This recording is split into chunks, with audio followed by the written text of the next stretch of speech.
Oh, can I get hello? Oh, No bother. James, I know who you are. Yeah, I know. I'm only messing. Different type of journalist. Yeah. Good to see you.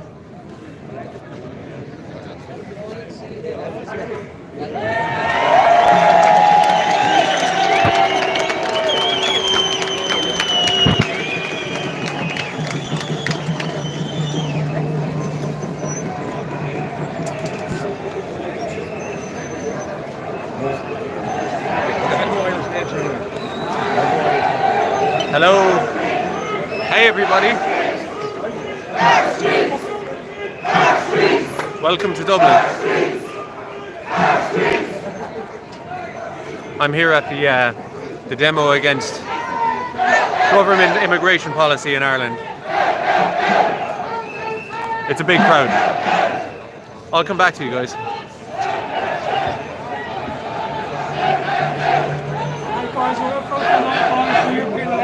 Give us number one vote. Niall Boylan.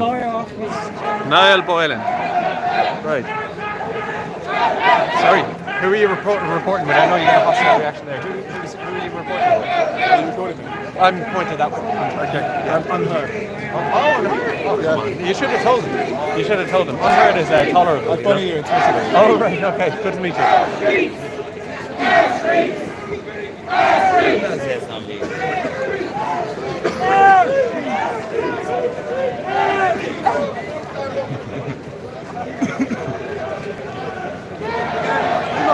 Okay, folks, so I don't have a mic, like a proper mic, and my selfie stick is wobbly. So look, there's a lot of people streaming. I was going to leave it off, but because everybody else will be streaming, but I can see Philip Dwyer right now, over there. So look, you have plenty of choice. But I said, if I'm here, I might as well. No, enough of me. Hang out outside our house. Well, if you owe me 50 quid. But do share this if you feel like it. They fraud us. Utter contempt.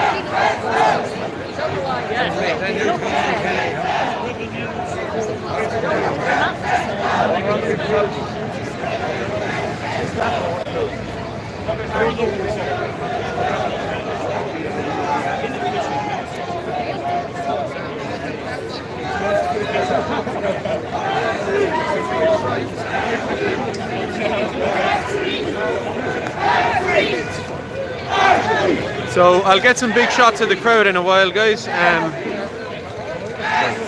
I'll get some shots of the crowd. You will see the crowd when it's appropriate.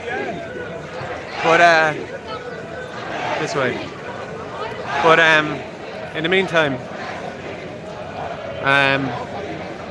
it should be interesting. So you have Newtown Mount Kennedy there at the front, if you can see that.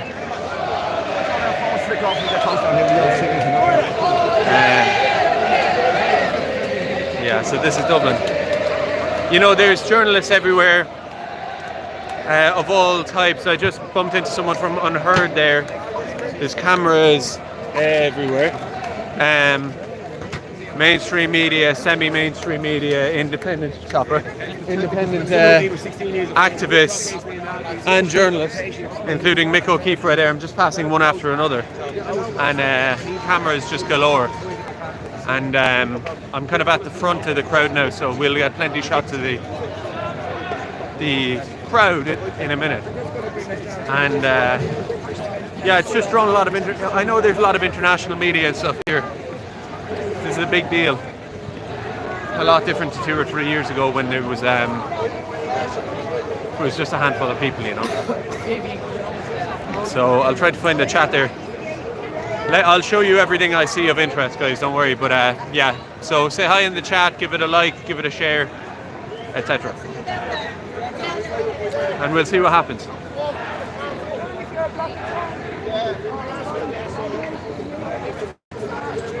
So currently a lot of you will be looking for crowd shots, but I'm at the front and I don't really have a vantage point. So that will come.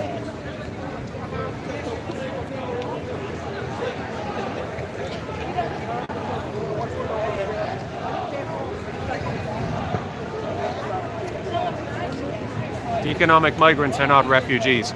You know what? That's a great... Hold it! sign saying economic migrants are not refugees. That's really straightforward, isn't it? You would think. Both sides of the road. Take us on time, there's that many, okay? They're going down both sides of the road, there's that many. Ready?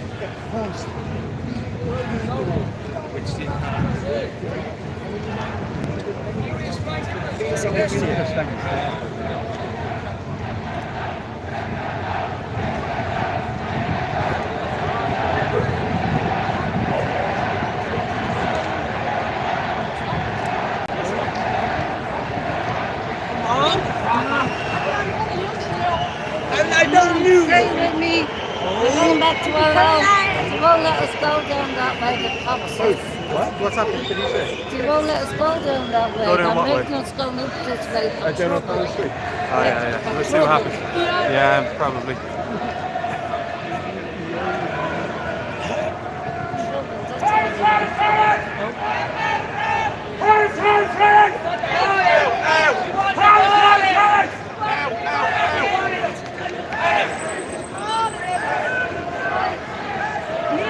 Every fucking one of them out. They're all trailers. That's it, trailers to the roof. Sell out parties.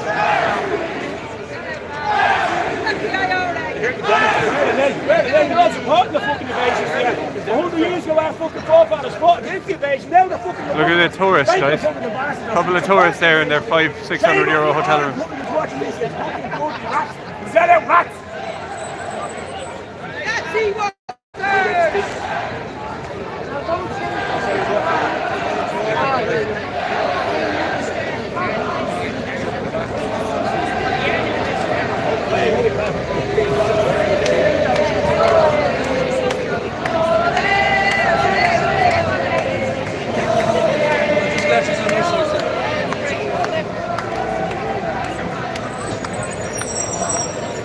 Go this way, yeah. Good work. Good turnout. Niche. Yeah. What do you think? 58.7. Unreal. Let me sell about the fuck.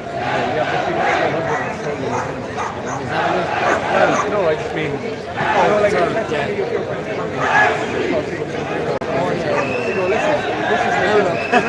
No matter what the topic is, people have to look at numbers.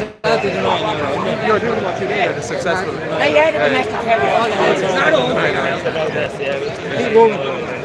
Alright, come on, see. History!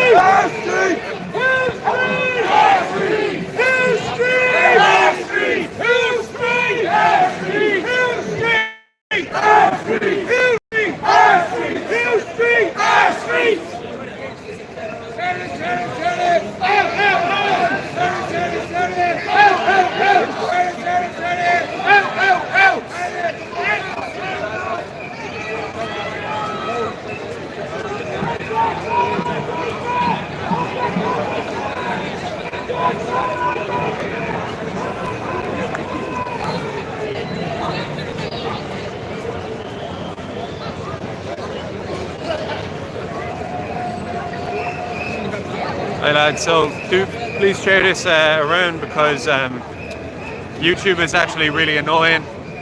It's hard to share it while you're streaming. It's really annoying in general, but so you'd be doing me a favour because I basically haven't been able to share it out myself. Thanks.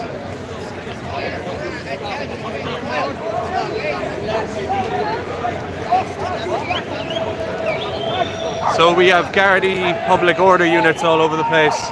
They have a control and command van as well, one of these mobile police stations. Nice vantage point. That's hot property, look at that. Great view. I'm going to try to get one myself. Now, so this is where the volatility comes in. This counter-protest, kind of provocative. And we don't know what way the guards are going to administer this situation now. Hopefully they do their job properly, but we shall see. I'll get ahead of it for you guys. So what have we got here? A lot of the boys in blue. The lad singing "Oh Rosh Wali" across the road, as if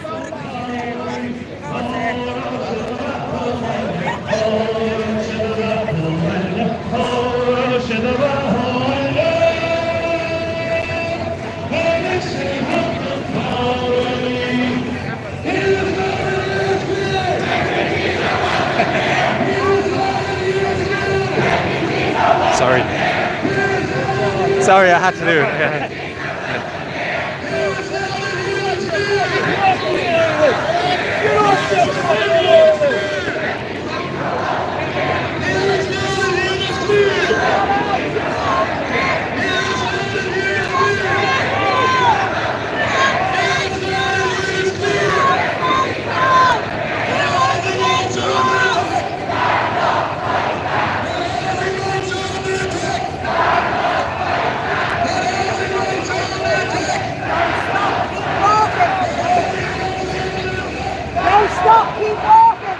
So what needs to be avoided here are bottlenecks. Bottlenecks need to be avoided. Keep going, everybody keep going.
I just want to get a closer look. I don't want to kind of get anywhere near it, you know, but I do want to get a closer look at what kind of numbers they have.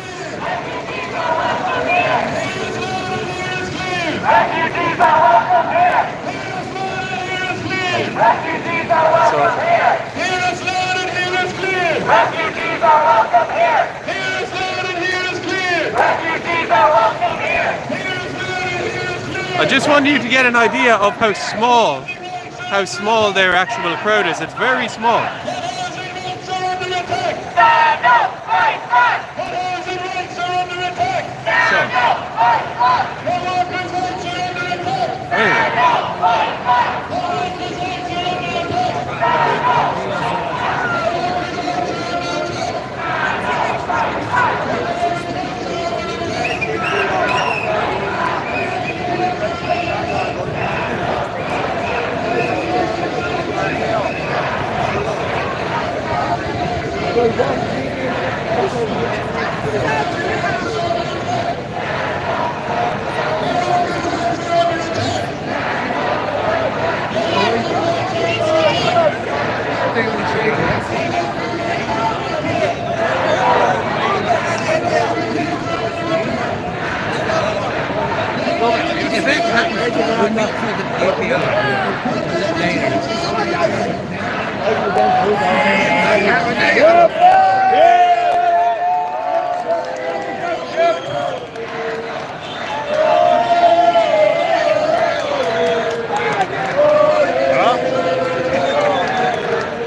Lads, down forward and keep walking. It only takes Let's go, everybody. Let's go.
Huh?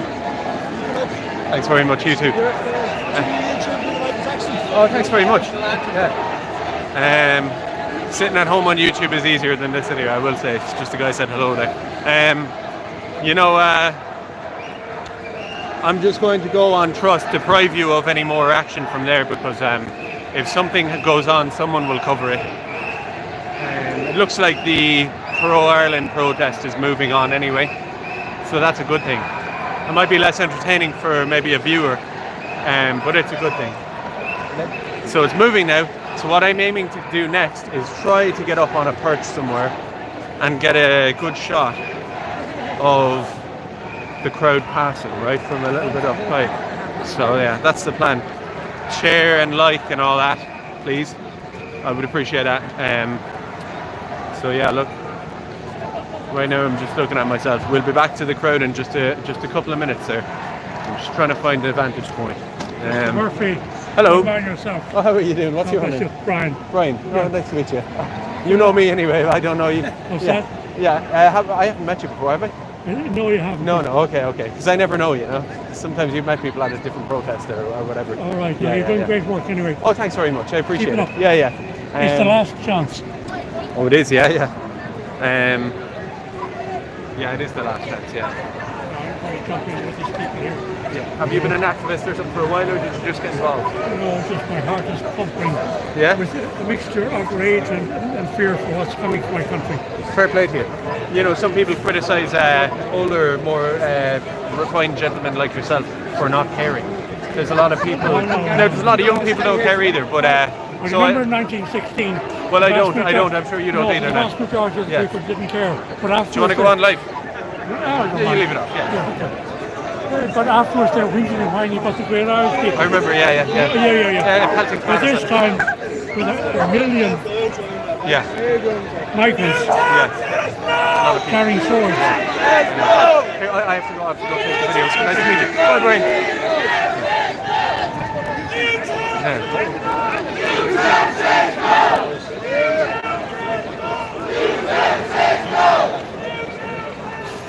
Okay, I'm gonna get up. I'm gonna get up on the plinth here to try and get my shots. Oh, I see Chopper Mick O'Keefe. I'm gonna join him. He's got a good spot there now. And you won't have to listen to me ramble on. So, we'll be back looking at the crowd in about 15 seconds. Like, share, and whatever. Subscribe as well. Yeah. Sorry, lads. Oh, yeah.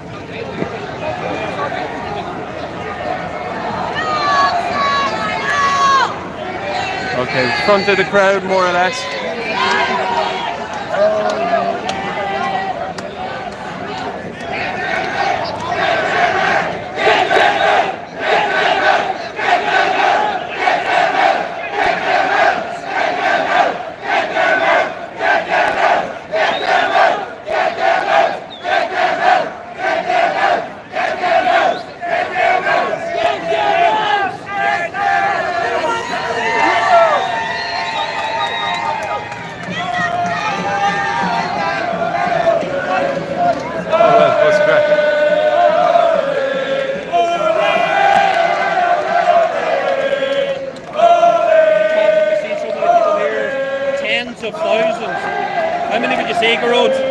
I can't say yet. I don't know. We'll have to see until they come down. I'd say 30,000.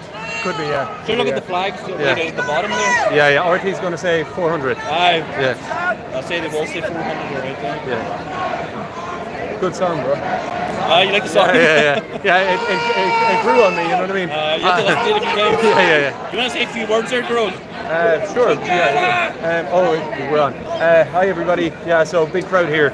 Niall's saying maybe 30,000 people, but I really don't know. But it's the biggest crowd. You'll agree, it's definitely the biggest crowd for any anti-mass immigration protest in Ireland ever, probably by a multitude. And I've been saying recently, 80-90% of people are against this. So our time has come, so we're good. Now it's just about making sure all this energy gets translated into something. There's elections coming up now. But there's a lot of bullshitters will run and all that, so it's just about channeling it right from now. We have the people, we have the hearts and minds. Alright, come on, Grode. Nice talking to you.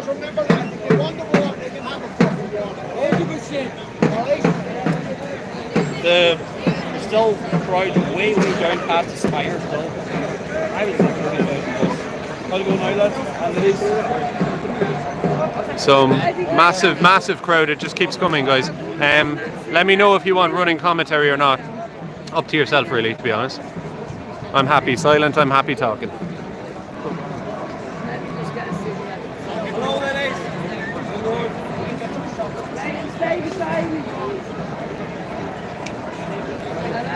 Well, up here, is he? Alright, You know, guys, the counter protest, which was largely would have been NGO state funded and billionaire philanthropy funded NGOs, the counter protest at the GPO behind a big line of guards I'd say there must have been maybe 100 people there. I'm not good at counting crowds, but like thereabouts 100 people. Most of them probably paid in some fashion by the state or by a state proxy. So it's just the counter-protest movement to what we have going on here is virtually non-existent. It's great to see. And what we have on the pro-Irish side of things, I mean, it looks like it could be tens of thousands. Like I say, I'm not good at counting crowds. You know, these things are always disputed, but it's a lot of people. A lot. I don't know if you can see. I can't actually zoom in. Oh, I can. Great.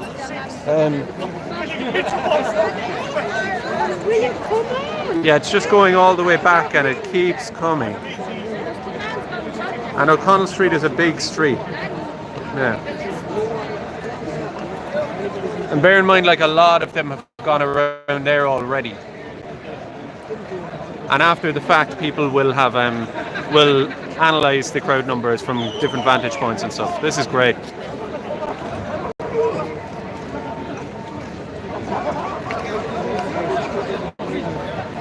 Now, I don't know if any of you are aware, but I did videos on this recently, that there was this kind of excuse that the establishment regime in Ireland made a few days ago, clutching at straws. They said that the hashtags for Newtown Mount Kennedy in Ireland says no. There were a lot of American people tweeted and retweeted on that. They were trying to suggest it was some sort of foreign AstroTurf online fake movement of bots or something like that. Well, these people don't look like bots to me, and they don't look like Americans or Brits or anything else. Tens of thousands of people on the street.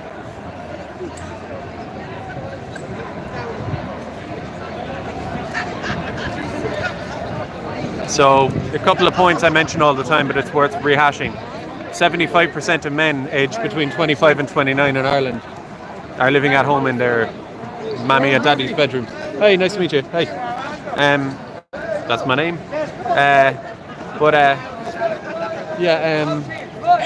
So basically you have an entire generation who are completely castrated effectively by these policies of mass immigration, multinational, international finance exploitation of housing and all this. Juice the numbers up with migrants to increase the profits of people who own capital and businesses and all that kind of stuff, big businesses, and to increase the profits of landlords and the margins for banks and all of that. Basically absentee landlordism, like a slave colony. But unlike in the past, when this kind of absentee landlordism might have happened, to a greater extent than ever before, they're bringing in hundreds of thousands of random men who loiter about the place, who are fake refugees. They're basically economic migrants from countries like Georgia, Algeria, etc. And they're putting them up in free houses, free hotel rooms, etc. To the cost of 1 year there, it was 2.3 billion. So while depriving and enslaving Irish young people and driving them into infantilization and stunted progress, making it so that people have to emigrate or choose not to have children and stay at home in their parents' bedrooms. While they're doing that, fake refugee foreign men, largely, are being given not just UBI, but they're being looked after entirely, babysat, to costing a fortune. So how can these two things be happening at the same time? How can that not lead to a protest movement and extreme frustration across the country? Now you have Simon Harris and the Gardaí and all this talking about how tensions are so high that apparently, without much basis or evidence, these people need around-the-clock security. Simon Harris is going to need to be moved into Phoenix Park because I think they said things are getting dicey. I think is the term they used in the newspaper. Sorry for rambling across you there. Right? Yeah. I have to do it, you know. But the funny thing is that things were dicey for Aisling Murphy too. But there was no Phoenix Park for her. There was no armed protection.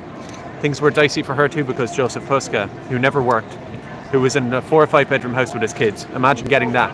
For all the people at home who can't pay their bills, who can't leave their parents' bedrooms, who have to emigrate from the country.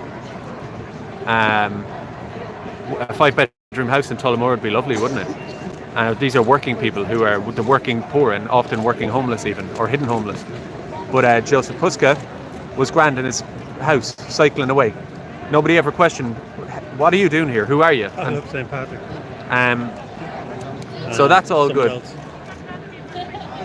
That's all good. Aisling Murphy can get murdered in a bush in the middle of the day. And many more like her. So many rape cases come out of foreign nationals. This is just a fact. We don't have good data on it. They don't offer it. But we see it in the courts all the time. It's not exclusively foreigners, obviously, right, for the caveat. But there's a lot of cases of this. The girl recently was followed into the toilet in a bar by some guy who had claimed asylum under bullshit pretenses, had her life severely affected, and he's been put in prison. Now his prison probably, what's that going to cost? 100 grand a year? I don't know, but it costs a lot. Why isn't he being deported? Why are any of these people here in the first place? Why is it that the story that was put out a few days ago, a boy in Cork was molested in a bathroom, and the perpetrator was allegedly released by Gardaí after 6 hours. Now, we all know that, take someone like me for example, if I made a slip of the tongue and said something slightly untoward politically, or I got caught in a volatile situation, they would use anything to throw the book at the likes of me or anyone here. Yeah. For years. They're talking about 20 years for offences against the state and all this kind of stuff, right? Alleged offences against the state. Trying to lock people up for having political beliefs. This guy's out in 6 hours for molesting a 12-year-old boy. Allegedly molesting a 12-year-old boy, we'll say. Yeah. After the guy who stabbed the children, he kind of disappeared. The Algerian guy, or what? Yeah, he did. Yeah, I don't know what's going on there. Media Shady enough. Yeah. This crowd just keeps coming. You're all going to have to count it after the fact, using whatever methods you can there. But this crowd keeps coming. I can't see the end of it yet. Yeah. And guys, I did a stream last night, and people were generous enough, super chatting and all that. I don't know if you can now. No pressure. If you want to, feel free. Look, put petrol in my tank, get me home. Maybe get a roll on the way or something like that. But I'm just happy to be here. So I'm not trying to solicit too much. But look, if you want to, you can. Yeah, someone says 50,000 people in the. Perhaps someone in the chat says that. I mean, quite possibly. It's a lot of people. I'm just thinking, if you went to a concert or a match in Croke Park, let's say, if you've ever been to an event with over 50,000 people at it, and then you look at the kind of crowd on its way to the stadium, that's the only reference point I kind of have for volume intuitively. I mean, it looks like it's around that, right? How does it look, Escape? No, obviously good.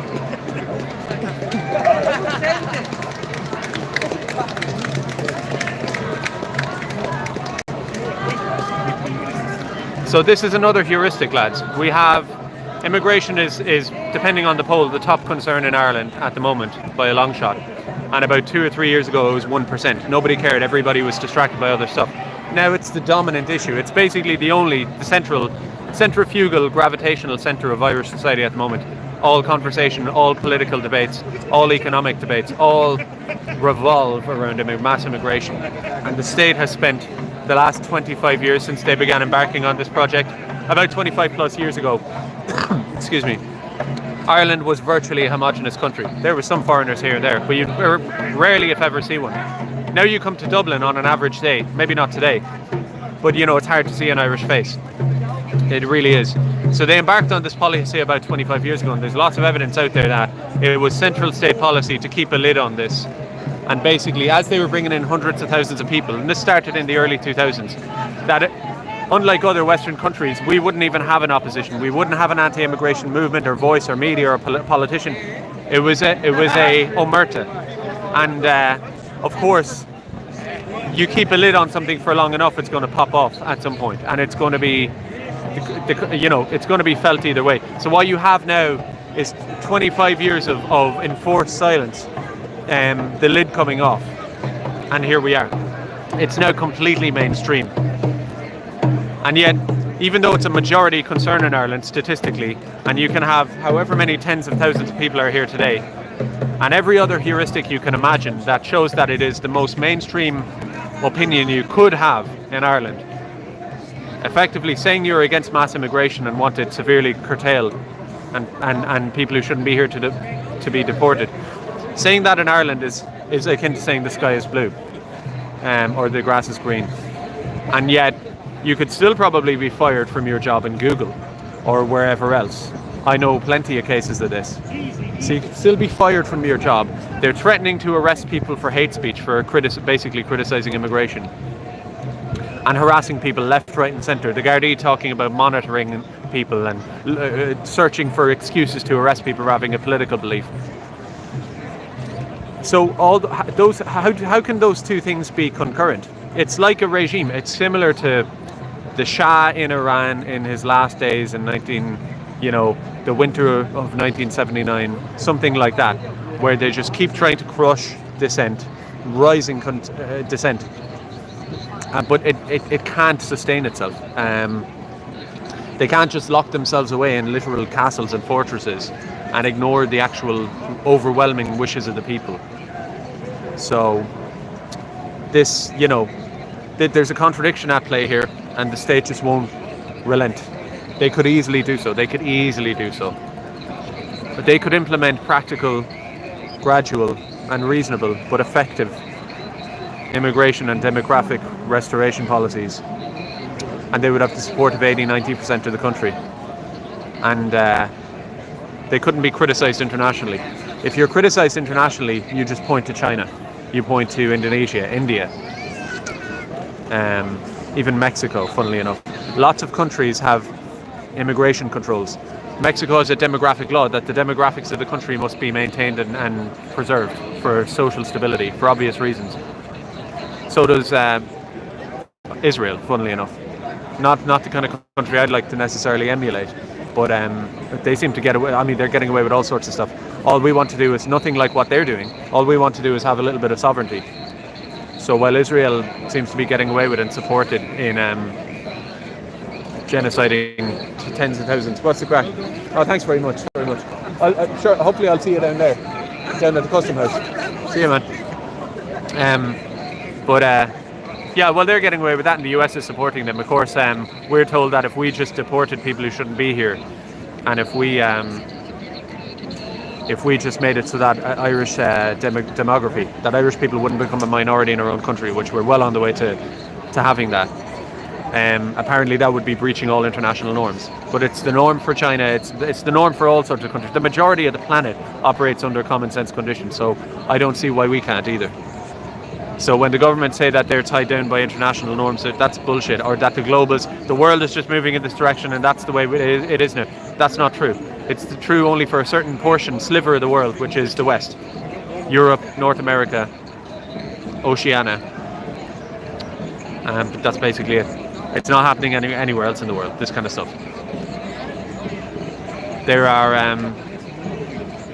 There's a ton of countries that have restored their demography from previous colonization relatively peacefully. Bhutan did it with Nepalese. Myanmar have their own story. Georgia restored the Georgian demographics they had been colonized by a Russian population.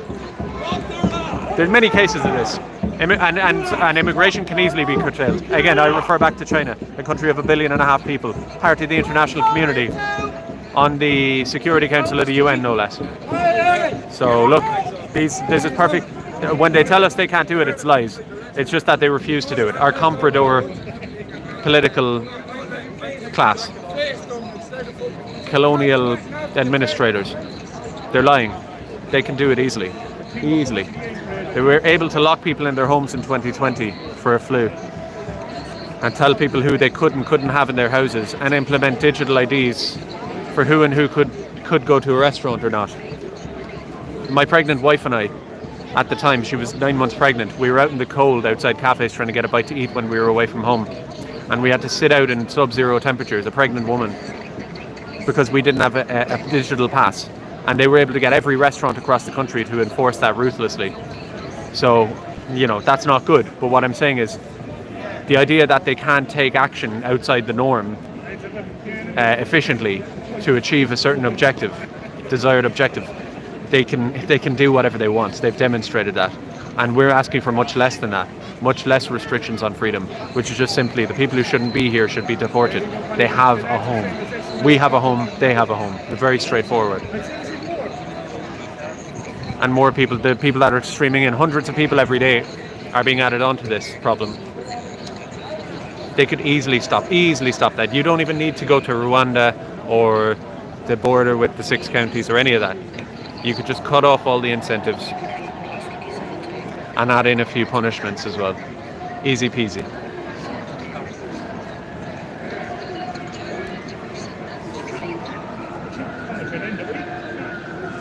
So we have sirens going on here, guys. That could be for anything now, but I do wonder.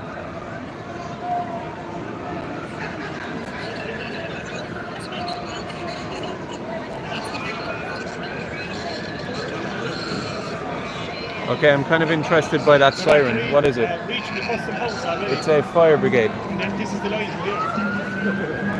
Looks like a fire brigade. 2 fire brigades. 3 fire brigades. That could be for something totally unrelated. It's over here. While I've been here so long, I might as well let the crowd pass in its entirety. That's Jerry Wass's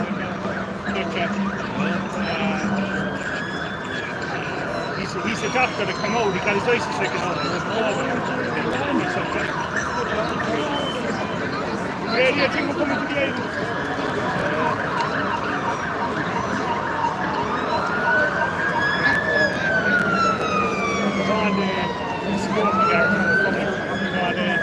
Oh, what's going on here?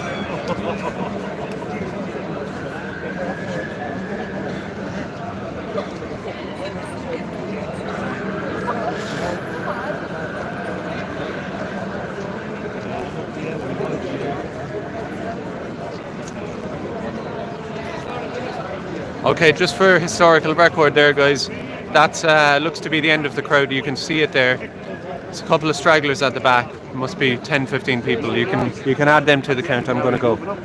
Oh!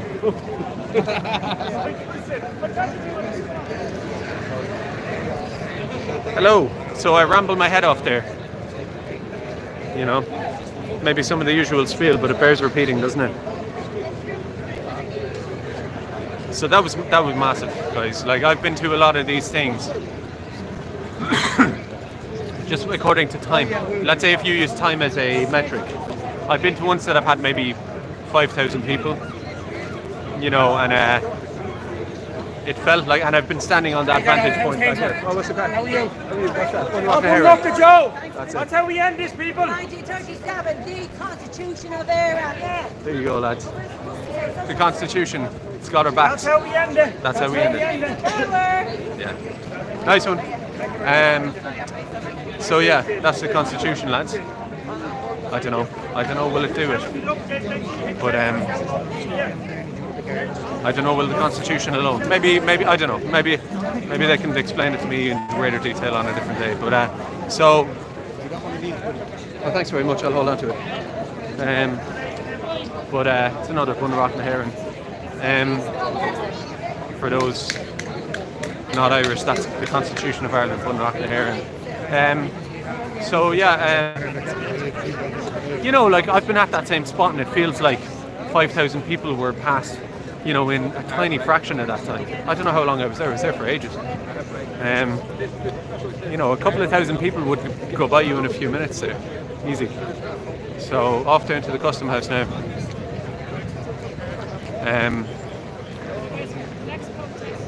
Yeah, I'm just going to look at the chat there because I'm now running out of things to say. What have we got? Enough is enough. Ireland rise up. Yeah, it's going to be very interesting. We live in very, very interesting times. It's like, and they've caused a great mess, of course, because I'm not in favour of this kind of like, oh, deport every foreigner and whatever. Like, you know, these things are, that's not doable or practical anyway.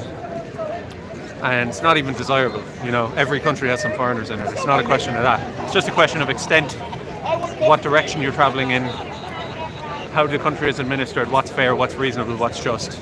And again, what direction are you pointing in, you know? It should be, you could easily turn, the arrow has been moving against Irish and in favour of foreigners for 25 years, basically. Institutionally ingrained in the whole system. And besides the likes of Aisling Murphy and all that, in general, it didn't involve sort of violent purges of entire Irish communities. You know, it didn't involve some sort of active, violent pogrom. It was just systematic. It was against the interests of Irish people and in the interest of foreigners. All the laws, all the propaganda, all of the incentives and carrots and sticks and all that were all against Irish people and in favour of immigration and foreigners. And so we got those numbers of foreigners up. And they got artificially empowered and all that kind of stuff by systematic policies. You know, you could just turn it in the other direction, basically, you know, and then just let time play out. It doesn't have to be that dramatic. But on the other hand, they have created a big problem because they have brought in all these people who shouldn't be here, and some of them are going to be stubborn. And it's just going to be a very difficult process, because of course they will fund all of these NGOs and all this kind of stuff, you know. I think it's perfectly fixable, and it can be fixed in a very reasonable and peaceful and logical way, but it's still a big problem, and they've made this mess for us. But you know, we can't.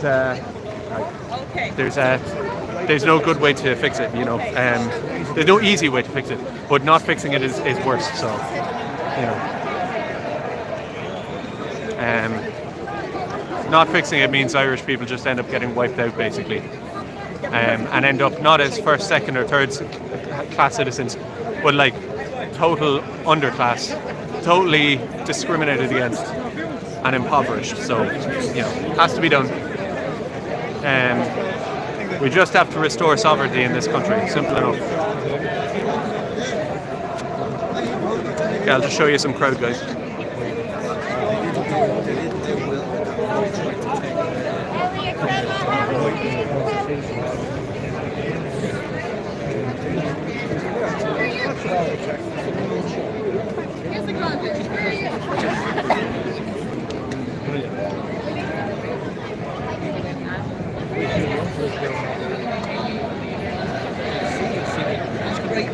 Trying to get some kind of good vantage point. I suppose I'll just go up towards the stage.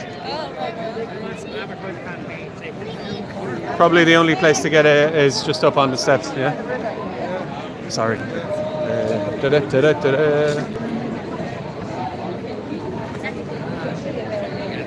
La la la la.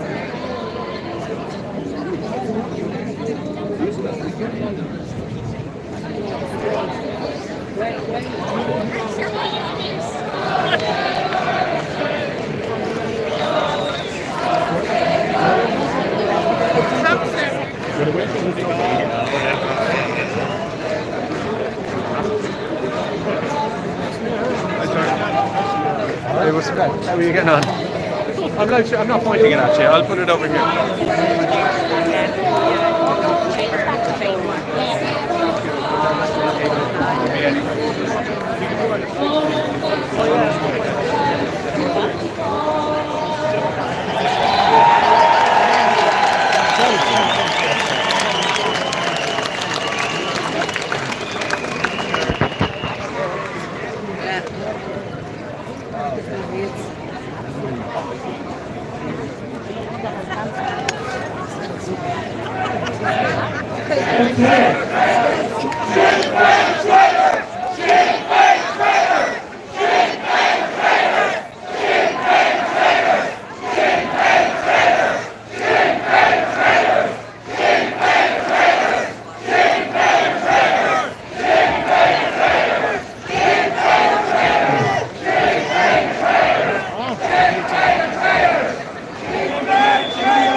This is a massive turnout for our cause. Malachy Stevenson on stage, just in reference.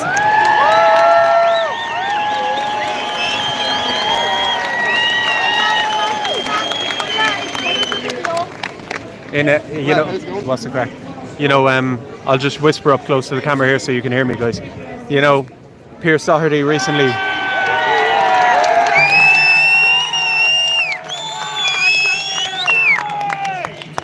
Pierce Doherty recently said to Davy stockbrokers that he and Sinn Féin could tame the so-called far right in Ireland. Good luck. It didn't sound like it there. Sorry. Here you go, Grant. A good half. I'm sure all of the pictures you take today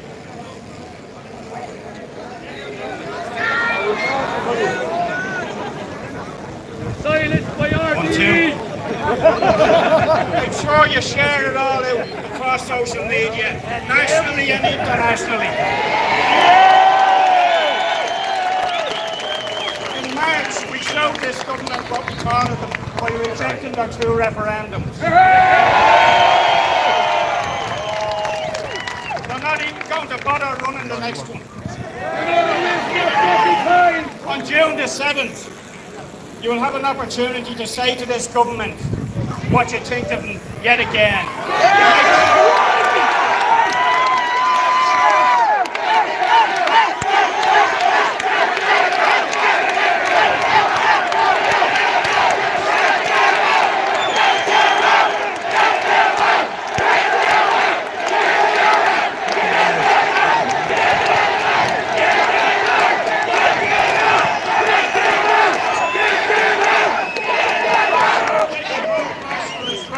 This country. We need nationalists in every council in this country.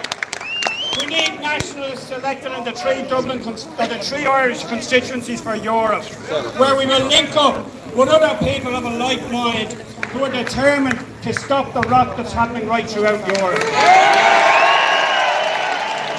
Most of the speakers you have here today are standing in the elections in June. Every one of you should tie in with your local candidate.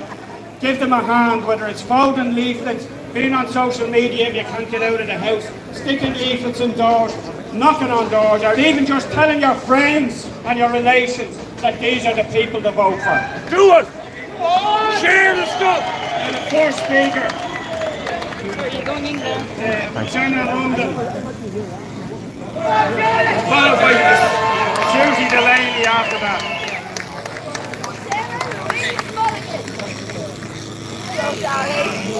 Good afternoon, everyone.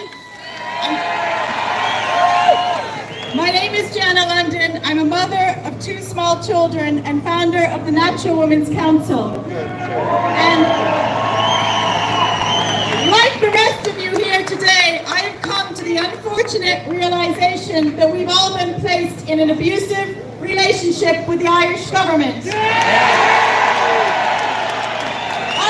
Ireland holds a very special place in the hearts and the imagination of the world. Ireland is more than just another European country. I can tell you from personal experience, having lived here for over 20 years, that the Irish are the most welcoming, funny, charming people you could ever meet anywhere. Irish people are not hate-filled, racist, bigots, homophobes, or any other labels that this pathetic Irish media tries to gaslight you with. It's a sacred duty of all of us who cherish this land, whether natives or guests, to realize that we are in grave danger. Mass Mass immigration is one of the most pressing issues facing Ireland. We don't need a poll to see that Ireland has taken in far too many migrants.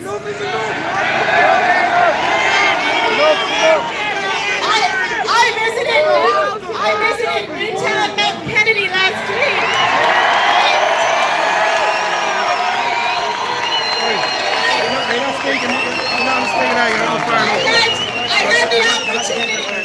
I had the opportunity to meet the most lovely, brave people standing up against mass immigration to protect their community.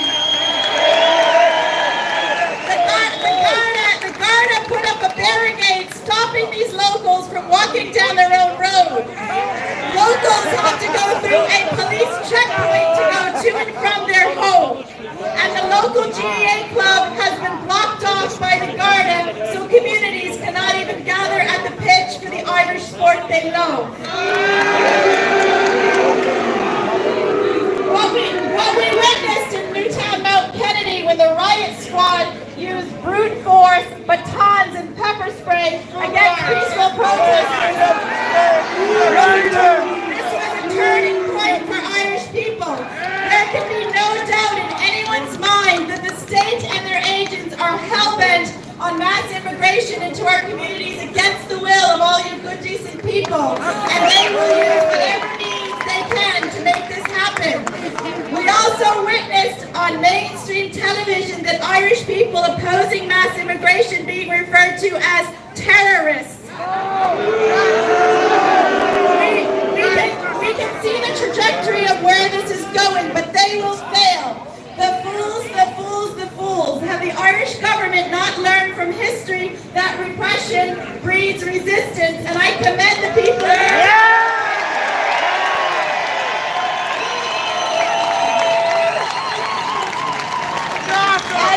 As the founder of a women's rights and child protection group, the National Women's Council, the evidence is so clear, which is why it is so assiduously ignored.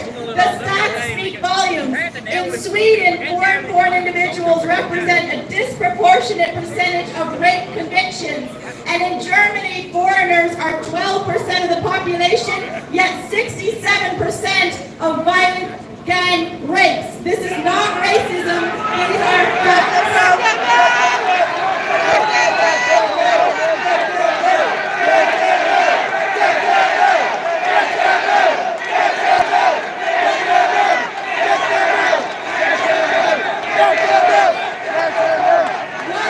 What is the call to action? We must stop the EU Migration Pact. It will further exasperate Ireland's immigration crisis. Denmark and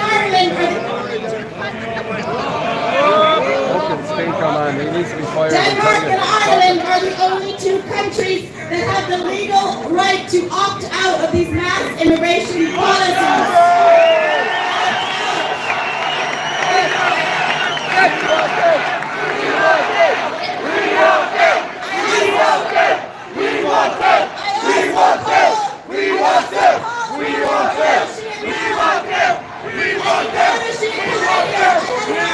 To speak to two Garda at Newtown, Mount Kennedy. I read those Garda their oath. I reminded them that they must not be taking orders from a political party. So if there's any Garda here, you need to do your job. Taking orders is not good enough.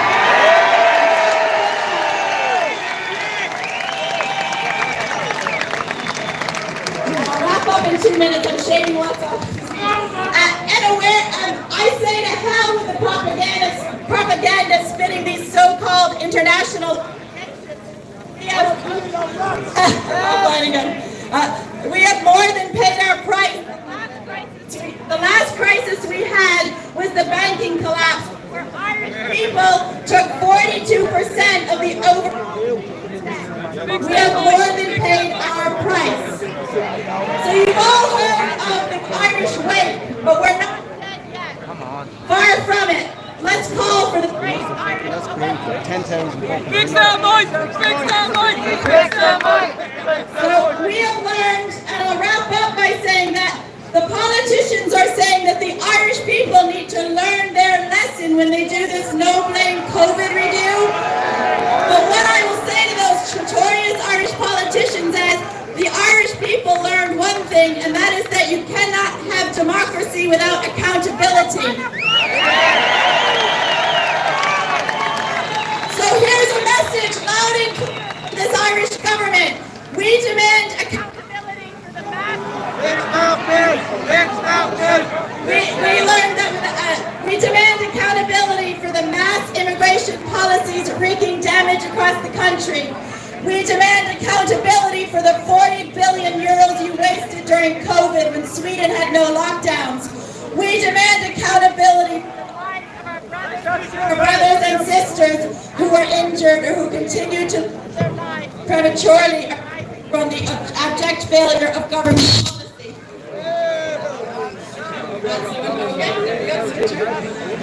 We demand accountability for the sexualization and the indoctrination of our innocent children.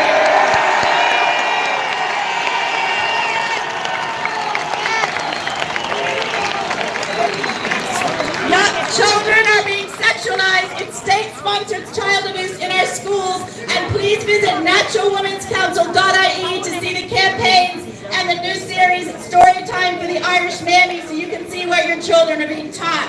And we demand accountability for the hundreds of Irish children who were sent across to the Tavistock to be given irreversible puberty blockers, cross-sex hormones, and mutilation surgeries. And finally, we demand accountability for the secretive attempts underway where this week on Wednesday, the Irish government are meeting to talk about the anti-democratic WHO treaty where they plan to sign away our freedoms and sovereignty to the unelected president. And if you're unhappy with immigration, let me tell you the WHO treaty includes health, immigration, education, food, farming, agriculture, climate, every aspect of life on earth.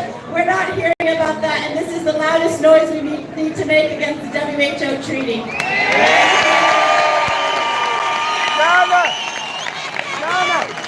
Revolution! Fuck their government! Fuck their government! Stand up, fight!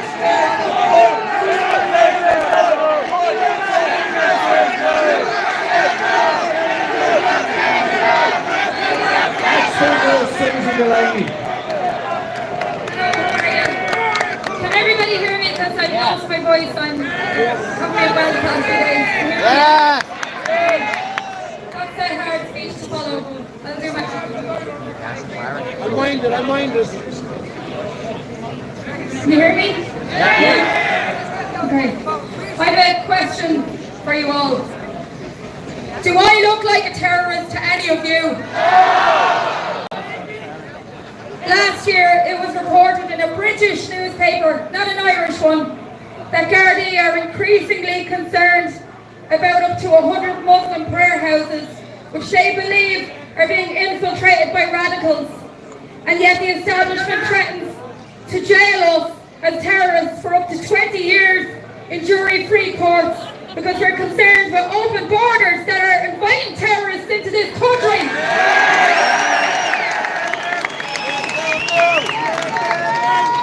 Meanwhile, a migrant man this week who threatened to bomb a Garda station and bring down all the people of Ireland is called a Kerry man. What a joke! What a joke! Those who call us terrorists think they're better than us. And I'm here to defend our children, but I just want to say this because the lie has to be called out. They think they're better than us because they say they care about migrants. They support child trafficking. They support migrant children vanishing. And rampant prostitution in every single town in this country. These communist, anti-capitalists support migrant children being sources of profit for greedy landlords. They support them being put into the most dysfunctional places, sometimes fire hazard buildings with windowless rooms. And they cry about smugglers getting rich because migrants are dying in boats. None of that would be happening if our borders were controlled.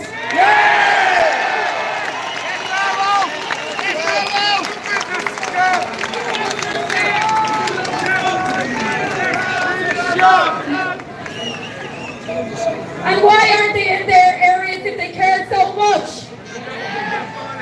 When illegal migrants. Can you hear me? Yeah? Sorry, I have to be kissing this mic here. When illegal migrants rocked up to Haddington Road, Kitty Holland, the so-called journalist, with earnest sympathy for the locals, stated that they needed to remove the men so that their tents wouldn't ruin the communion photos the following day.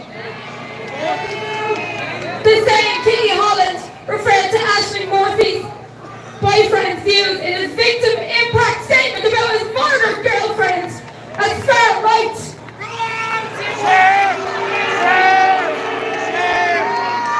Simon Harris said quiet protesters disrupted the kid's bedtime routine.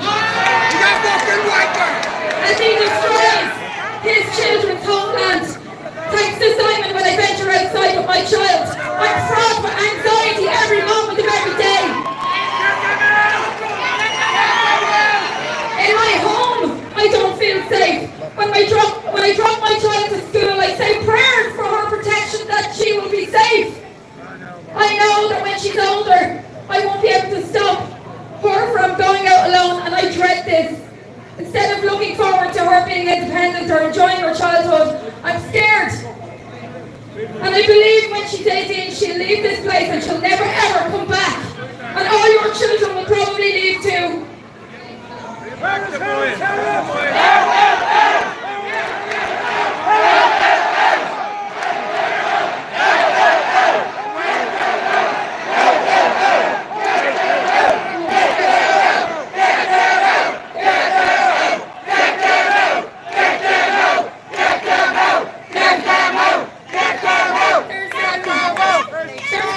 There's people who come here legally and respectfully integrate, but there's those who disrespect us because they're given carte blanche to do so. As well as the man who threatened to bomb a Killarney guard station, we have the newly arrived men on the canal saying with defiance that they're Irish. And the Mayor of Derry sounded affronted when she insisted African culture has helped build this society. That African culture has been erased from Irish history. This woman has been afforded a position of privilege because of the people of Derry and is acting victimised when she is doing what is the ultimate in cultural appropriation. Well, if she doesn't like it, there's an Irish saying, get the bleeding boat!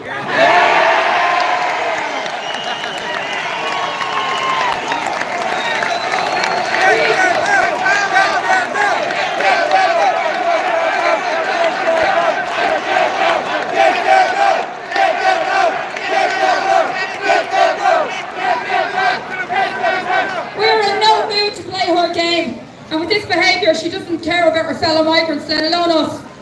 Those with her attitude teach her kids to say, I don't like white people except for you, which actually happened to my child a few weeks ago at school. And a Muslim man last year asked me to get off the footpath in my own community.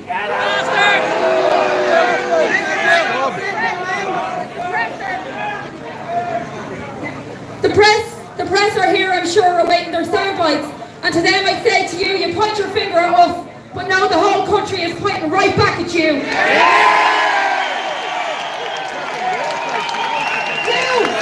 an enemy of the people, and you disrespect us, and you can spin that how you will. And lastly, can I just say something about our history? Let me say something about remembrance, seeing as we met at the Garden of Remembrance today. It's time to recall who we are, to hear the call of our ancestors, the powers that be know we have a strong spiritual connection to them, and it frightens them, because our legends, poetry and song tell time and again how we rose up against oppressors who tried to banish us.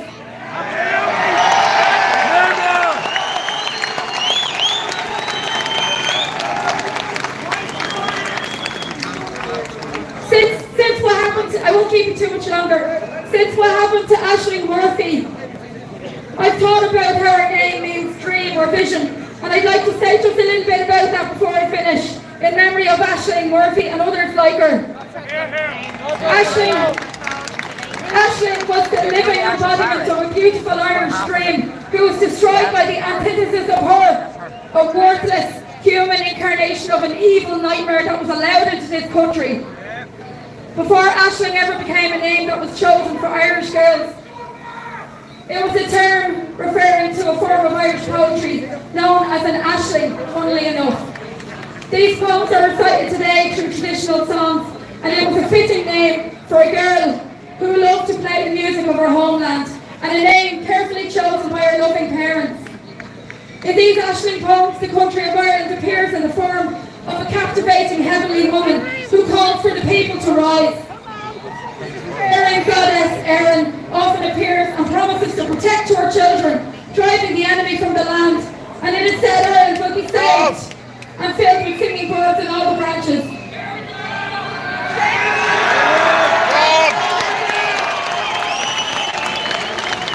Sorry, I'm just finished up now, sorry for taking so long. Seamus Healy wrote an Aisling poem called The Disappearing Land, and he describes Ireland breaking like a wave and being at the point of death. At the Garden of Remembrance we find more redemptive outcomes of Ireland's struggles on the wall in the Garden of Remembrance.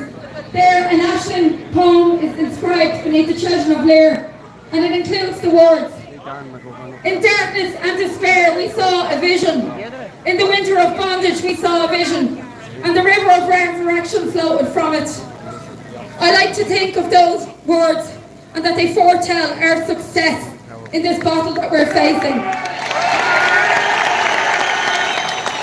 We simply must win, and if we don't, our children will fall just like the children on that statue at the Garden of Remembrance, who are trapped there in stone, making their downward descent towards the ground. I wonder now, will that statue even be here in 100 years? And with that I ask you to stand up and ensure the survival of not just your children, but also Irishness and all that it means to be so. Thanks for listening, and I'm an independent candidate for the Tala community. They protest every Monday and Thursday outside St. John's House between 6 and 8, and the protest is actually tomorrow because of the protest today between 6 and 8 outside St. John's House. Thanks very much for listening.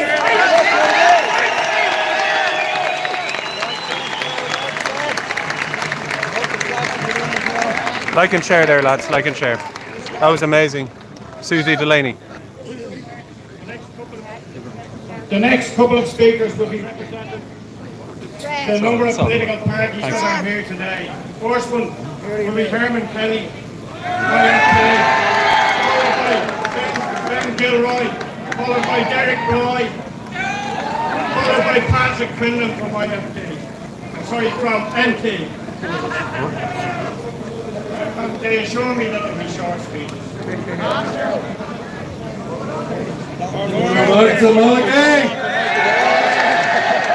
Good afternoon, Ireland. You're turned up.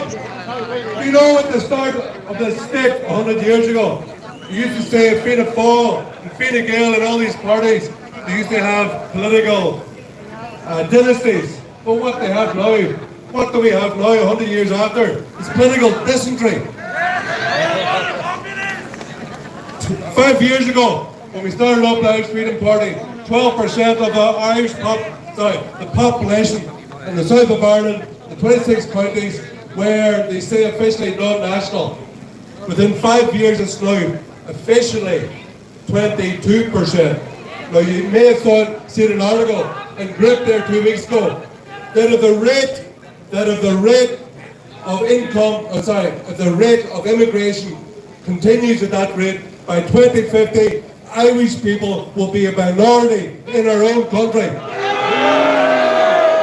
you ever asked to be a minority in your own country? Have you ever consented to be colonised? Have you ever consented that the majority of your laws be made elsewhere? Will you ever consent that your borders were to be wide open and for all intents and purposes you have no country? Were you happy that your country is being handed over to foreigners and you become a minority?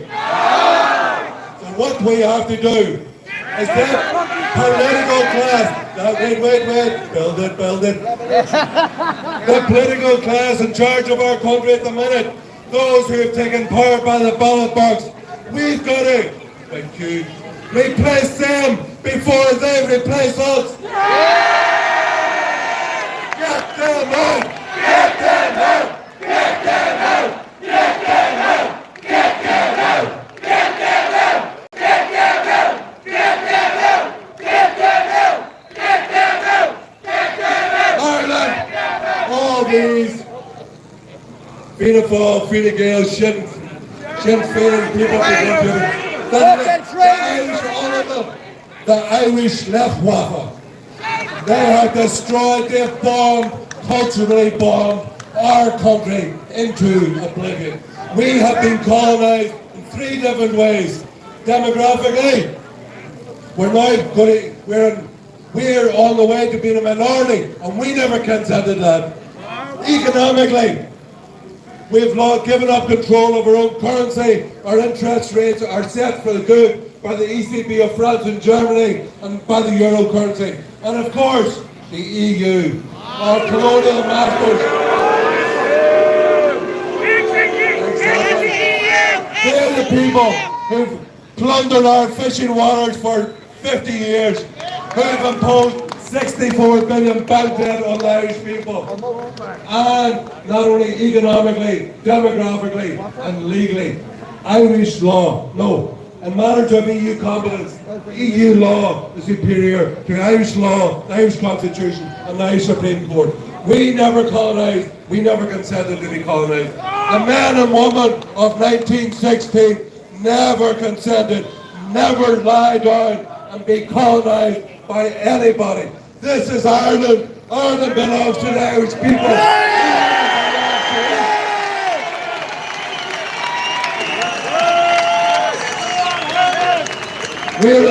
Let's be honest, let's be deadly honest with ourselves.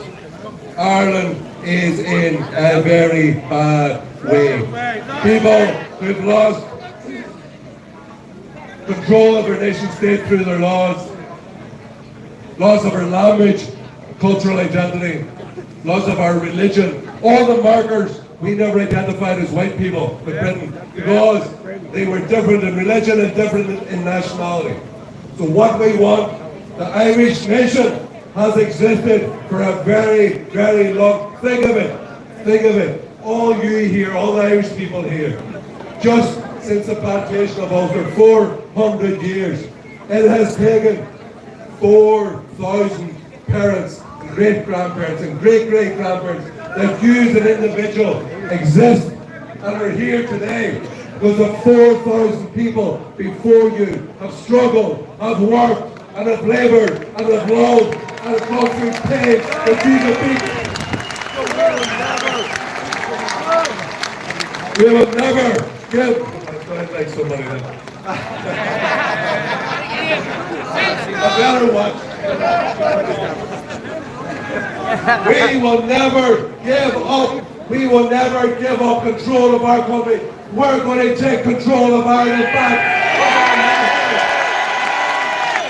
What we need to do, we're going to talk about it, not just rally on the street. And this is important. These useless politicians at the door, those who control the laws which have corrupted and bankrupted our country, they are there because they're voted in. We have to be smart. We have, how many people here? Hands up if you're registered to vote. That's pretty good. Okay, name and shame. Hands up if you're not registered to vote. Okay. Everybody, not only yourselves, your family, your friends, your neighbours, tell them all, get registered to vote. You see in that referendum, that last referendum in March was a wake-up call for the government that we can take back power by the ballot box. We can kick the feds, useless, shire traitors. We're going to kick them in the ballot box until December.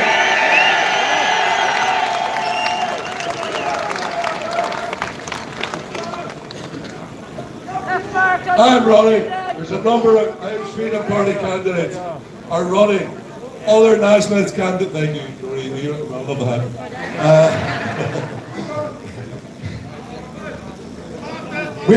We have put forward 24 local election candidates, 3 European candidates. Just a quick plug for myself, Mulligan. I'm running as an MEP candidate in the Midlands North West. After this, I'll be down there at the corner. Everybody from the Midlands West, which is the north of the country, I'll give you 100 leaflets. I want you to hand them around your neighbours and tell them Herman Kelly loves them. And that he wants a bit of love come June the 7th. I know what you're doing there, Mulligan. I ask everybody, it's very crucially important, everybody get registered, everybody speak to their neighbours, their family, their friends. Get people motivated. We can take this country back from those who are traitors. And we know this government are traitors. And Sinn Féin are traitors. And only trust people who've been at this for some time. Now, we have Dermot O'Connor who's running in Ireland. We have people like Malachy Steenson who's running in Dublin. We've got Philip Dwyer who's running in Dublin. People have been at this when the going was tough, not the fair weather, friends. Okay, thank you. Sound check one, that's fine. That was Herman Kelly there, Irish Freedom Party. Don't forget to like and share, guys. Today, folks,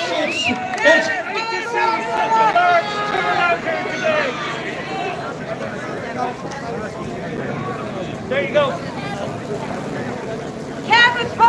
There you go, folks. It's great to see such a large turnout today. Can we address the missing children, please? And I know. Will do. And I know there's people from Newtown and Kennedy. And I just want to say hello to you all.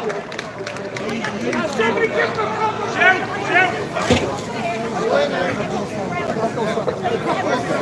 Will do, yes.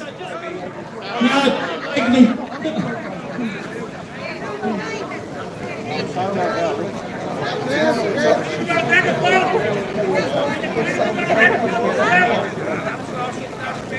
Testing.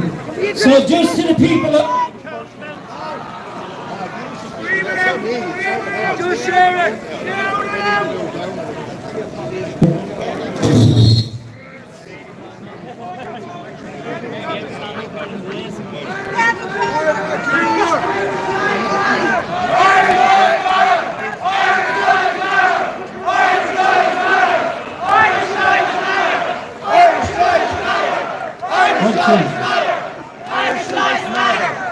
So folks, I just was saying to the people of Newtown Mount Kennedy, a big round of applause.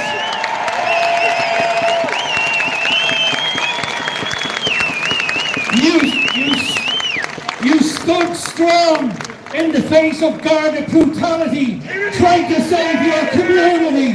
Well done to you all.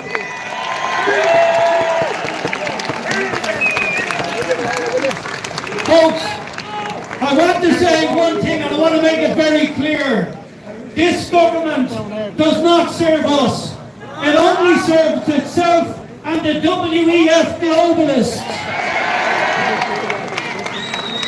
And be clear on this, their immigration policy is not incompetence. This is a plan. They're flooding our lands with cheap labour to drive up housing prices while our children can barely afford to scrape by. It's all about greed. They want us divided and dependent on them and to be easily controlled. Fianna Fáil, Fine Gael and the Greens are all complicit in this betrayal of Ireland.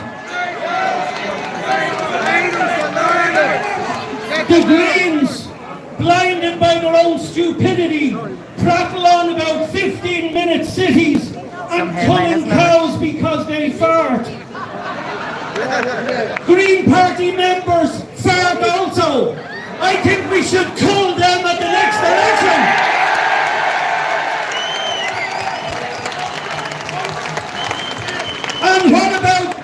Féin, the so-called Republican Party.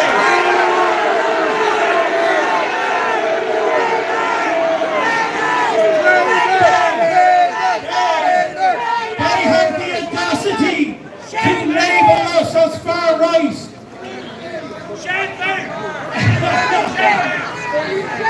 But today, far right means something entirely different. It means loving your mother, honoring your wife, standing up for the sanctity of womanhood. It means protecting our children from the filth of indoctrination and preserving female spaces for females.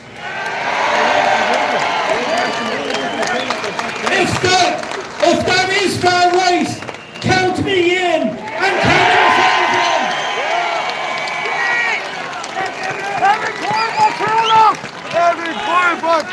Remember, they are not incompetent.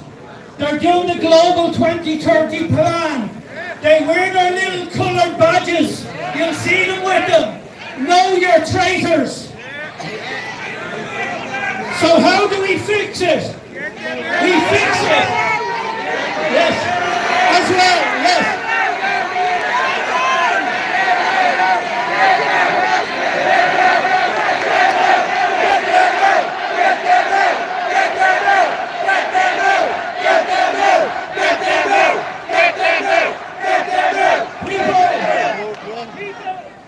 People as old as me may remember there used to be an ad on TV called Double Diamond. 1, 2. So people, you may remember there was a beer called Double Diamond. Well, I have the 3 Ds that will solve the problem. Detect, detain, and deport.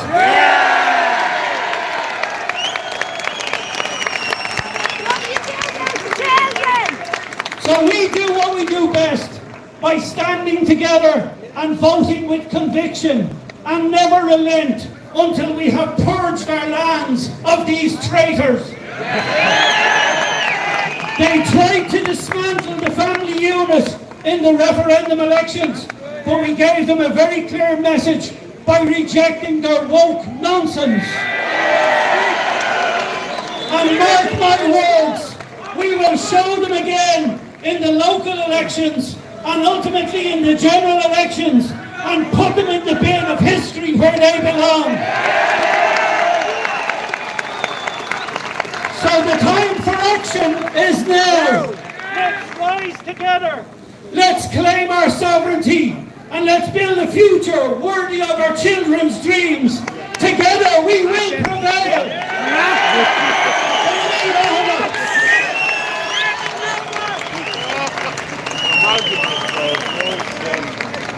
Next speaker is Derek Floyd.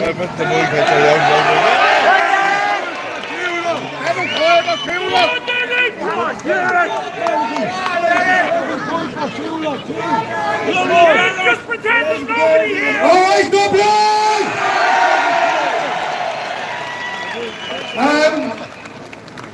Many of you saw a video that I put out the other day. There was a young boy in Cork, he was attacked. Last night I spent 20 minutes talking to his father, who cried for the entire phone call. He said he doesn't know what to do. He said his son, who always gave him a hug at night, who always told him he loved him and his man every night, he hasn't looked him in the eye for 2 days. It's absolutely heartbreaking what that man told me last night. He said he does not know how to handle this, you know, and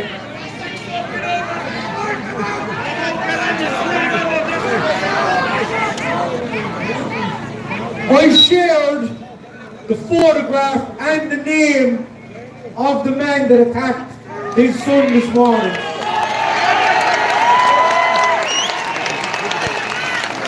He was a Ukrainian man who was supposed to be fighting in his own country, for his own country. But instead, he's over in my country. We're kidnapping our children.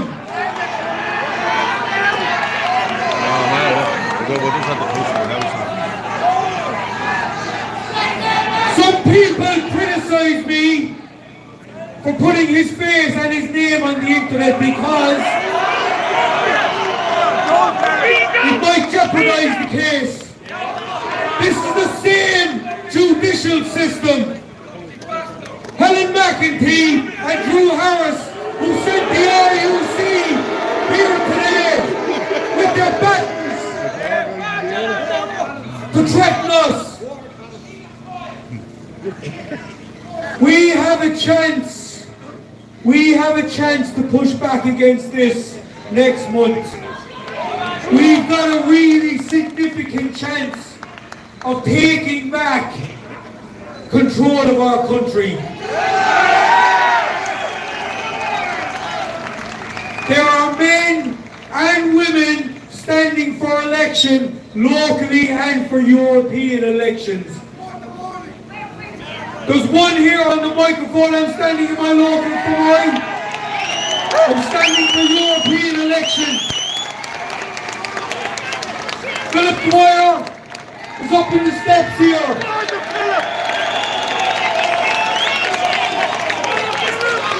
Philip has led the charge since day one.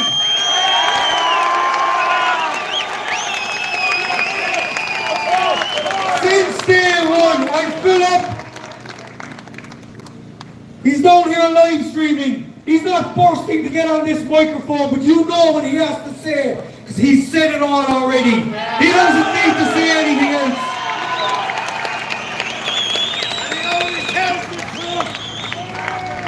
Exactly, and he only tells the truth. He's running in Dublin for Europe. He's also running in Tala, and Margaret Maguire is running in the Northwest. I'm asking you to speak to your friends, your family, your work colleagues. Make sure they register to vote, and make sure they get out on June 7th and vote the right way. Send me to Europe.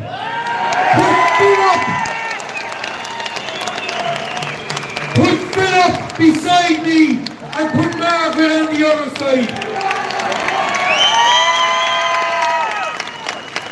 And I promise you, they will never have heard three voices like they will hear in June then. Thank you very, very much. I'll talk to you all again soon.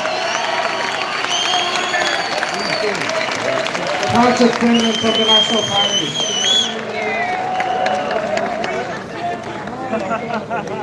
Please get the best. Yeah, you go Pierre, do it. But it's alright anyway, because me and other people up here like me will happily stand in front of anyone and declare to them and the whole world and for anyone to witness Ireland belongs to the Irish people. We're going fucking nowhere! Ireland is ours! On that note, folks, it's great to see a massive crowd of people here today coming out in their thousands. Tricolours everywhere, Irish patriots, Irish nationalists everywhere. Fair play. In particular, I want to say thanks to Kulop says no.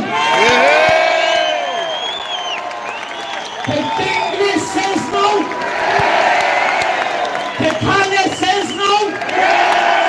And to the natives, this isn't something to clap about. These are areas that have stood up in the face of these globalists, Marxists, socialists who want to sell Ireland out to the highest bidder and take our towns, our villages and soft in to plant them. Newtown, New Kennedy, where are you? Fair play, one and all.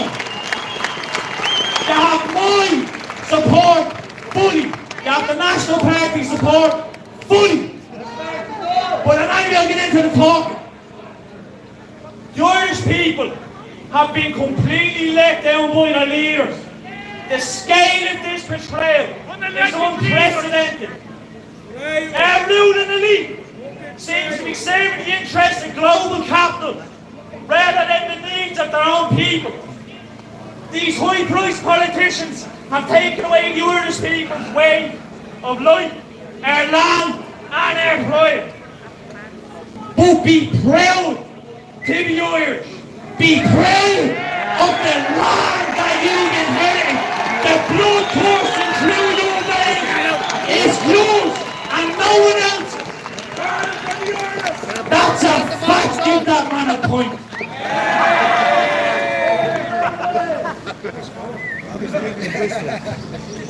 We may find ourselves powerless, unable to control our own lives. Our place in the world is being diminished in front of our eyes. Our national spirit is fading, so they tell us. They reckon what once was ours has been taken away from us and handed over to foreign interest unchallenged.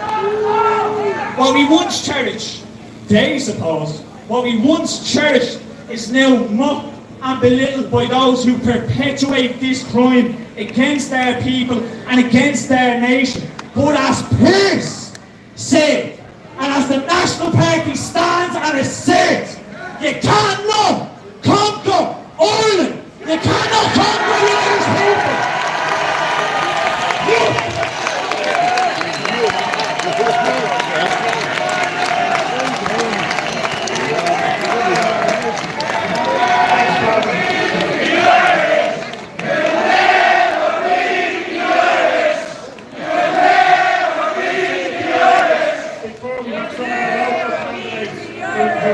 Give a small speech, Steve.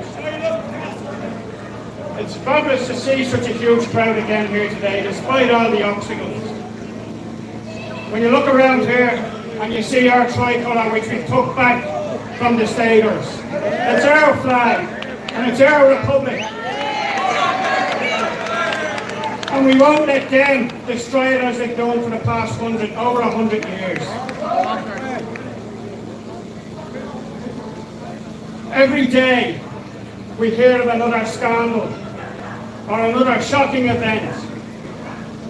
This week it was a child snatched out in a pram from outside a house in Sheriff Street. We're not allowed to be told who done it because it might cause a problem. Last year 3 children were stabbed. In Sligo, 2 men had their heads chopped off. In Dundalk, a man was knifed to death. Ashling Murphy was strangled And stabbed. and stabbed. What has the political and NGO class done about it? They supported and protected those who did it and encouraged more of them to come in. But let's be very careful with and watch the change in tactics by the state government this week and last week. They're trying to play on the old prejudices against the British government. They're trying to get us to blame the Brits for the immigration problem in this country. The British government are doing what the Irish government should be doing. And instead of saying and pretending that by changing the law here to say that the UK is a safe country, that somehow all these people will miraculously disappear. Nonsense.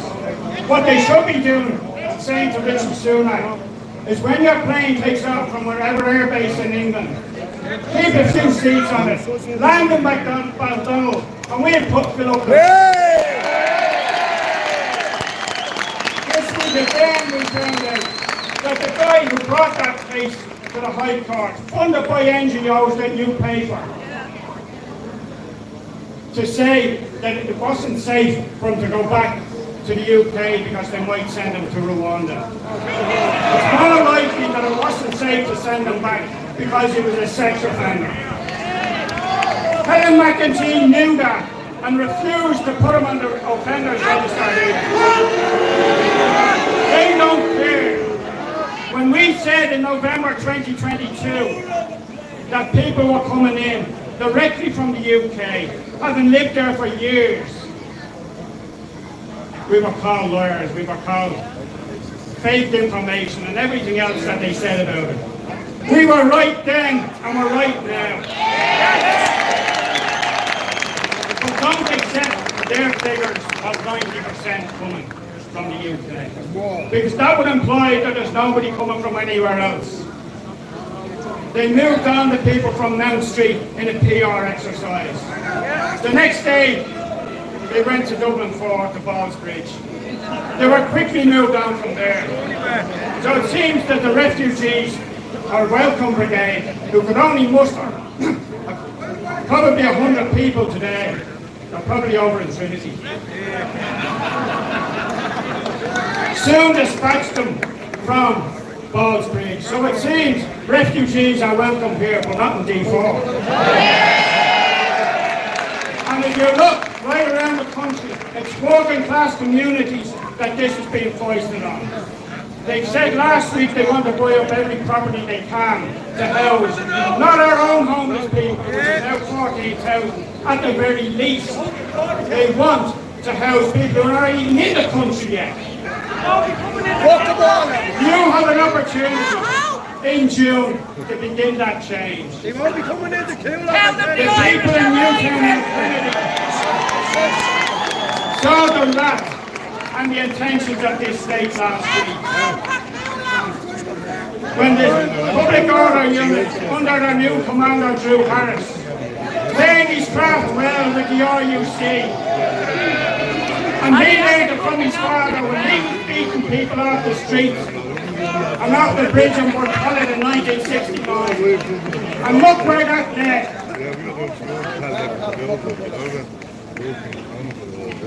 We are the risen people. We represent the majority of people on this island. And we have it within our power to change this society forever. And if we don't take that opportunity in June, well then, it's over. Don't come back whinging and saying you should have done something. Get out in June and make that change. Everybody that's here today has shown that they're prepared to stand up and do something about it. The people here behind me, the people who have spoken today, the people in your own communities who are standing right across this country, who have put their heads above the parapet, risked their jobs, risked their livelihood, risked them being, their families being reported to Tulsa and everything else that this state can throw at them. You owe it to them, you owe it to your children and your grandchildren to take our nation back. Before I pass on to the final speaker, I want to thank everybody who came here today. I want to thank particularly the people from Newtown and Kennedy who came here. The people from every county in this country who are here today in a national protest to say, this is our country and we're taking it back. The next speakers, and they've introduced themselves, I just named them all in this order. Dublin Pepper, Andy Hilton, Jeff Gallagher, Brian Garrigan, Michael Burke, and Melissa O'Neill. And after that we'll finish up with the national anthem.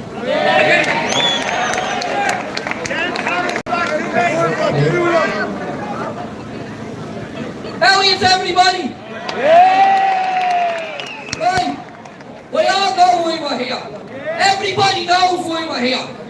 Because we're here for our families and the future of this country. And there's no second chances on it. What happened in Shelliver should have been a message to the world. Simon Harris doesn't care who's outside your door. He only cares who's outside his door. They don't give a toss in this country about it. Sinn Féin sold us down the river. They're traitors. That's all they are. Every single leader and opposition party in the Dáil, this new independent party, jumping on the bandwagon and now saying Ireland's not full. Hashtag Ireland is full. We have no room here. It's time to look after their own people. I don't care who feels upset about it. Our people come first. Our kids come first. You look up at the tents on Ball's Bridge. It's sad to see, but there's no room, so send them home. We have homeless Irish people. Send them home. Send them home. Send them home. Send them home. Send them home. Send them home. Send them home. Send them home. Send them home. I just want to say, 2 years ago, I wouldn't have decided to run an election, but I am for my country, right? And that's what it's for, because it's gone to the dogs with the people in the dog that want to means test you for the medical card, but give it to a foreigner for free. You're the one struggling to make ends meet every week, and all they say is it's a housing crisis. It's an immigration crisis! When you fix immigration, you fix Ireland. We have our own problems here. We don't need to import the third world. That brings me to the next thing. This goes from the top down, and I'm not afraid to call them out. There's another scumbag in this country, and he needs to resign. It's Judge Martin Nolan.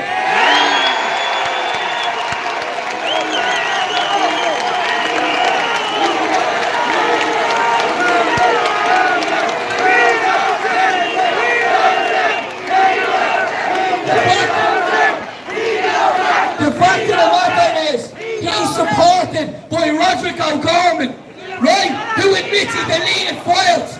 We're not a missing kids, Roderick. The people want to know, and that's what it is. Mary Lou MacDonald doesn't give a fuck about you, right? Holly Cairns doesn't give a fuck about you. Micheál Martin doesn't give a fuck about you. Simon Harris doesn't give a fuck about you.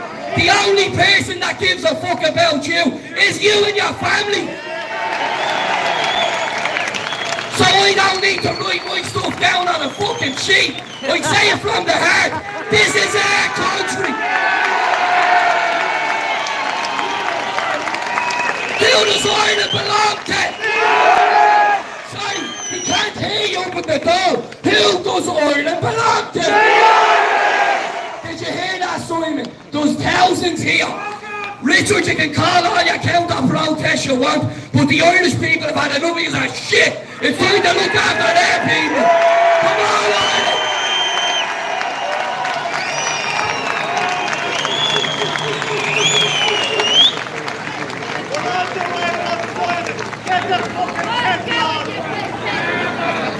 Hello, Ireland. My name is Andy Heisman, and I'm running in the European elections across Dublin. I'm also running in the local elections in Blanchardstown, Mulhullard. But let me tell you, you might remember me from closing down vaccine centres, from closing down libraries, from closing down bookshops, from being outside Leo Varadkar's house, and from the countless protests and direct action that I've taken since the past 4 years. We are part of a newly formed party called the Irish People. We have 50 candidates running across Ireland. We have a national plan to take back our country. We need you to vote for nationalists across the board. If you feel like you can do something in your community, because I see people who are standing up. It's not me that's needed, it's everyone out here. Anyone who wants to run independently as a candidate for the Irish people, go to the irishpeople.org and sign up. We will help you with leaflets, boards, everything we can possibly do to get you elected. It's about the Irish people.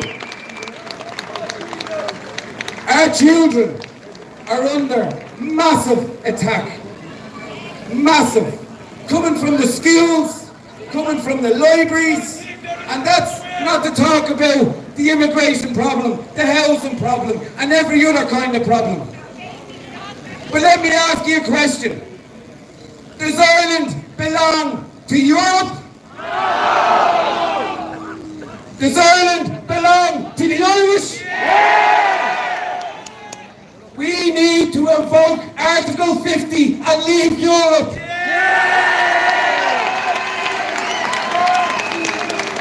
That is my plan. If you vote me into Europe, I will do everything I possibly can. You know I'm a warrior. Let me go and finish my job. Let me bring the Irish home from Europe. Let us look to our own future. No more deals with Europe. No more. We can't do it. We're overwhelmed. And Ireland has a serious problem. And it's up to the Irish people to fix it. Ellen Gabra.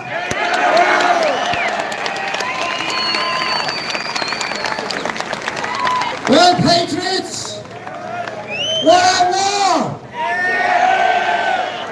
It's not a cold war. It's not a military war. It's a war of attrition. They're trying to wear us down. But I see the strength in all of you. The few hundred of you that turned up today, as all Canadians say. Listen, at this stage of the game, they're trying everything. They have immigrants running in their parties. One knocked on my door last week. I said to him, tell me in May 1916, General Maxwell murdered 5 men in Kilmainham jail. Name one of them. He looked at me as if I had 2 heads. I said, you don't represent me. Go wait in my door and take Fianna Fáil and get away.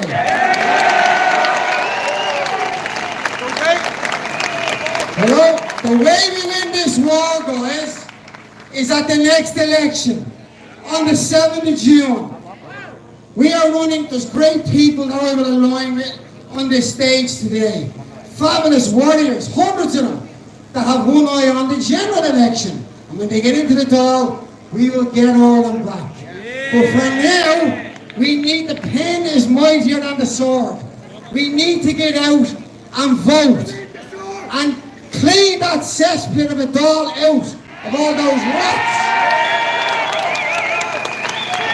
Drew Harris, Roderick O'Gorman, Helen McEntee, enough is enough! Enough is enough! Get there now! Get there now! Get there now! Get there now! Get there now! Get there now! Get there now! Get there now! Get there now! Brilliant! Brilliant! Guys, I'm going to keep it short. These have been fantastic. I'm going to put you on to the next speaker now. And listen, good meal and what good, everybody!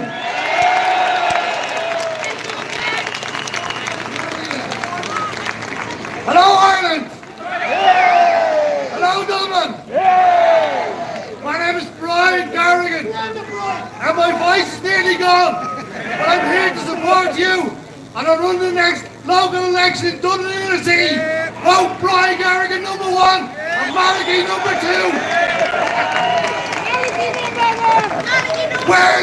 Where's Enoch Burke? Where is he? Where's our nurses? Bring our nurses home! We should have paid them properly in the first place! And finally, 3 little words! Irish lives matter! Irish lives matter! Irish lives matter! Irish lives matter! Irish lives matter! Irish lives matter! Irish lives matter! Ladies and gentlemen, my name is Michael Bourne and I'm running in Dublin Bay North. Right? So, we want everybody here to vote for the people that are here and ask them questions to make sure you're happy with them. Right? So only vote for people that put Irish people first, for housing and all facilities. So, when, please God, we win in the election, what happens then? So we prepare ourselves for the general election. So, the most important thing is, when the rest start running, we start to amend Section 30 of the Offences Against the State Act, and we can appoint a judge and a superintendent and arrest all the traitors who are destroying our country. So, this is known as the conveyor belt system up the north of the special court in Dublin. Now, we will get the real criminals, the real traitors. They're up there today. They have to be brought to Portlaoise prison after a judge convicts them. And the judge will be put there by all of us. When we achieve power, like the War of Independence, we will appoint local people as justices so that we will make sure everything is done in accordance with Irish men and Irish women. We declare the right of Ireland to Irish people. Thank you very much.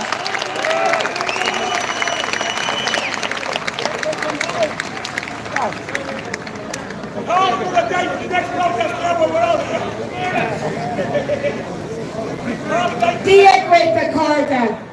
And remember, the Irish language belongs to this nation, and this cannot be lost. We now find out in Gael schools, because the newcomers need school places, that they'll be dropping the Irish. If you just teach your child one word of Irish every day, and let's hold this nation, our language. In 2018, they made a conscious decision to take 20,000 medical cards off the Irish people. I know people that are nearly dying in the last couple of months where their GP rang them, including me, on a phone and told me an hour before an emergency appointment for cancer that I was no longer a patient of that GP service. And I nearly lost my life due to that. We have to fight for our medical in this country. Every woman and child.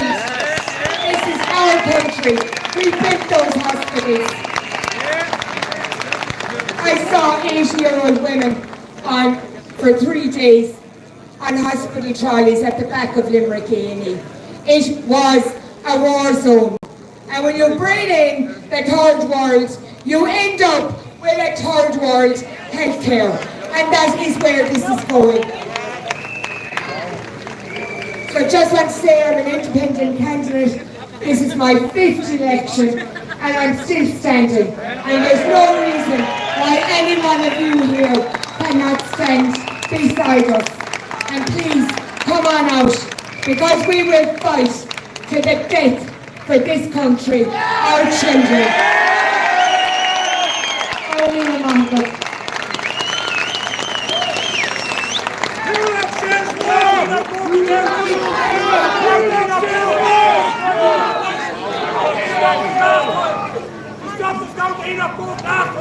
Hello, my name is Tom McDonald. I know you might have seen a few videos I put up.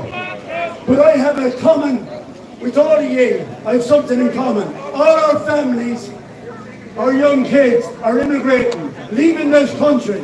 Yeah? I come from Kildare, Newbridge. Newbridge is significant. Newbridge was where the Brits set up the biggest camp in Ireland. The 38 acres in the middle of the town in Newbridge. It was the biggest army base in the world. And the Curragh camp that had their horses and the whole lot there. Right? But what they're doing now, we've seen it through the globalists. They're sending in all these people into Newbridge. In the Gables, we've got 100, 150. In the monastery in Newbridge, another couple of hundred. In Air Power, another hotel, 300. Out the road, they're putting 700 out of Talkers, the Red House, in a hotel. Get them out! Get them out! Get them out! Get them out! Get them out! Get them out! Get them out! Get them out! Get them out! Get them out! Get them out! And in Floods Cross is just outside Naas. They're putting in 1,000 in a military base there. 1,000 in the middle of nowhere. It's 2 miles from Naas and it's about 3 miles from Newbridge. So this is no women, no children, right? And see with the Rwanda patch, the Rwanda plan. Now they're sending in the lunatics out of jails in England and everything. They're coming in here through Belfast and they're going to create, they're going to light the fire. They're already in Kildare. Isn't this? In Kildare, Friday night, there was they had a house up their road where they let it out to these people. Yeah? 10 of them come into the pub and they started at the women. And they started luring them, and they started at them. The barman says, "You're not getting served." So, what happened? This is one incident. They bet up the barman. They bet up 3 or 4 young lads and left them in a coma, left them knocked out. Yeah. This is the foreigners. Straight away, what they're going to do. This is the guys who are coming in through Belfast. So we got to get very quick on this. Everyone now go for the 7th, of June. Go for the elections. Stand. You can still stand. More people in Kildare. Get up and stand. We've got 3, 4 in Newbridge alone. Okay? We fought the Brits in Newbridge for 800 fucking years and we met them. And we beat these cunts too.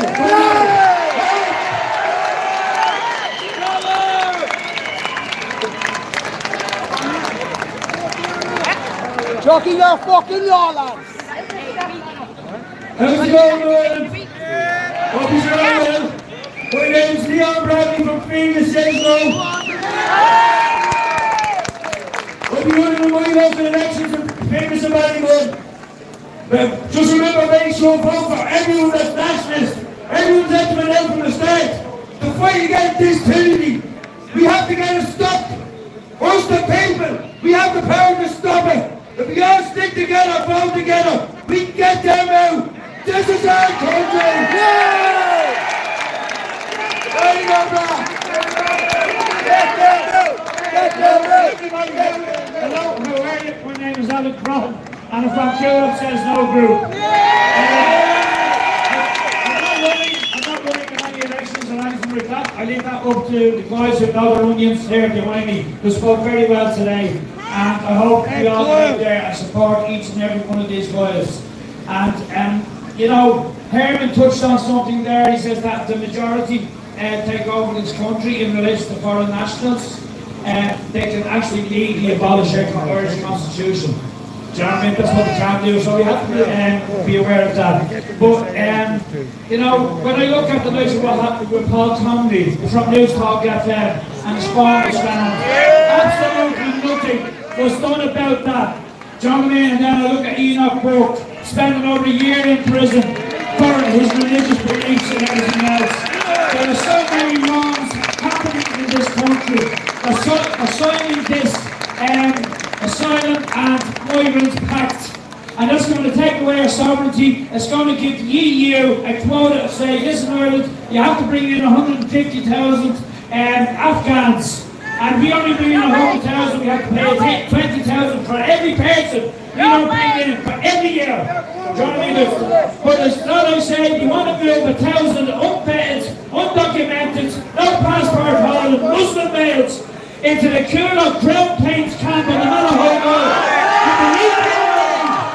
Get them not be angry now. And I just end by saying just this. And it's a quote from JFK.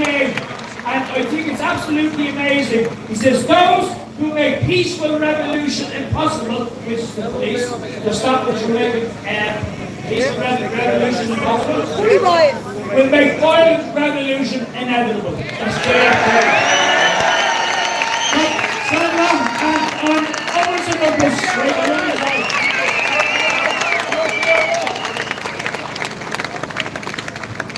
folks, great to see a lovely crowd here today. I'm running in urban and rural. My name is Alan Finnegan. All I've got to say is, evil will only thrive when good men do nothing. We need good men to stand. And believe you, as soon as you put your head above the parapet, they start with a sniper fire. But I'm ready for them. Say what you want about me. I'm going to run, and I'm not stopping running. Early the ball.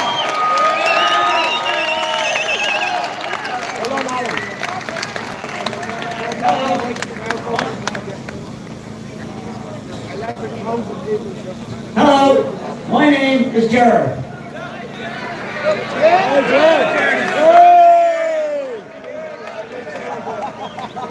My appearance here has a lot to do with the internet, to which I will simply pay homage before I go any further by telling you, today I have come here to chew bubblegum and kick ass, and I'm all out of gum. Yeah, my message to you is that you have already won, but you just do not understand yet. I am the man who broke your court system.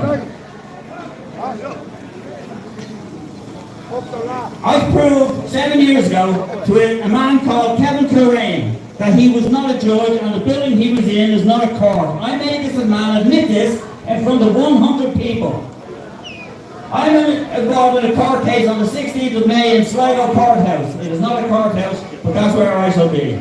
If you come down there and support me, I shall prove to you, the Irish people, beyond the shadow of any doubt, that the derivation of the fictional construct that runs our country does not have a correct syntax, therefore it could not possibly be lawful.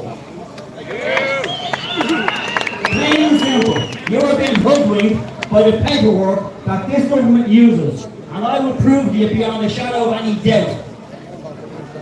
That's all I have to say. Thank you very much for listening.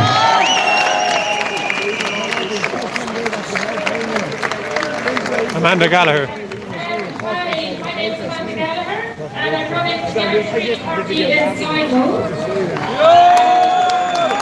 In the locals, and I'm better on Twitter than I am talking in front of a crowd. And look around you, see if anyone undercover, because there's a lot of people undercover these days in crowds, you know.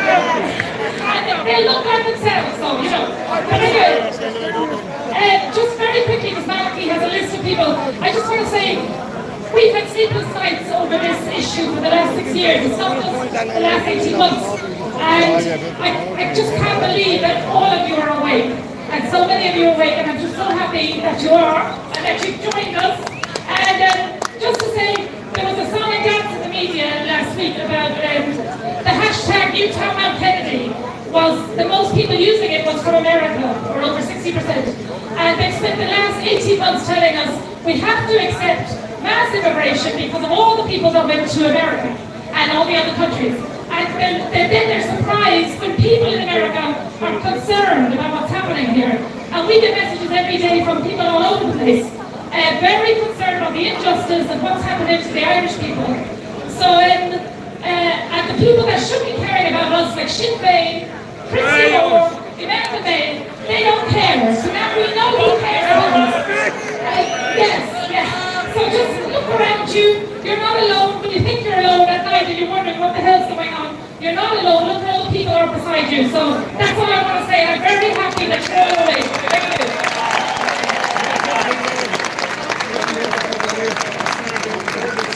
Just one second, all those from Midlands North Wales who willing to help us with leaflets, meet us here in the corner here after the event. For Magazine, thanks for it.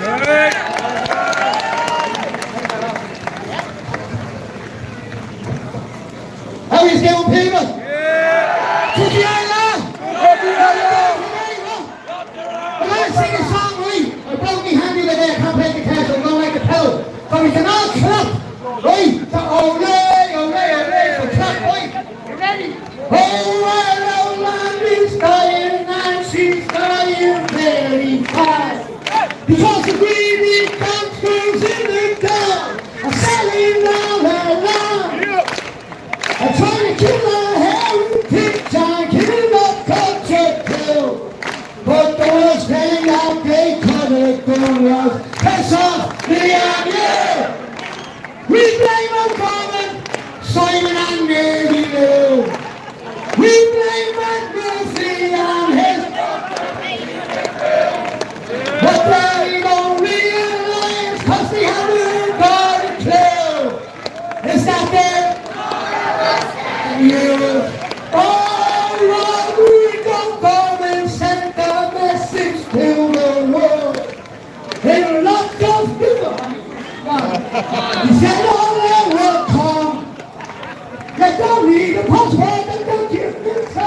quick.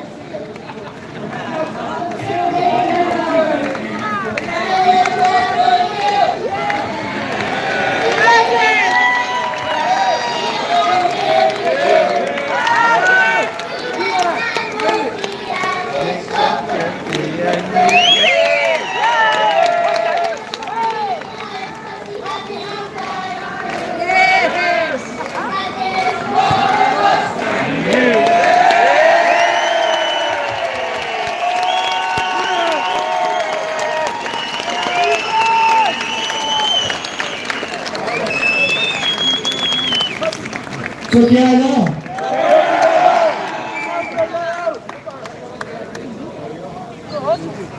How we doing? My name is Paul Simons. I'm running in for the Irish Freedom Party in Ongar, and I would appreciate you just walking out. But I just wanted to say one thing as well about the migration that's coming in, the illegal immigration that's coming in here. Holland, Netherlands now is 61% migrants. So that means the indigenous people in that country are gone. It's the same in London. London is 51% migrants. There's something like 600 mosques around London. This needs to stop. We need everyone out. All the Irish people need to vote for Irish people, Irish patriots here.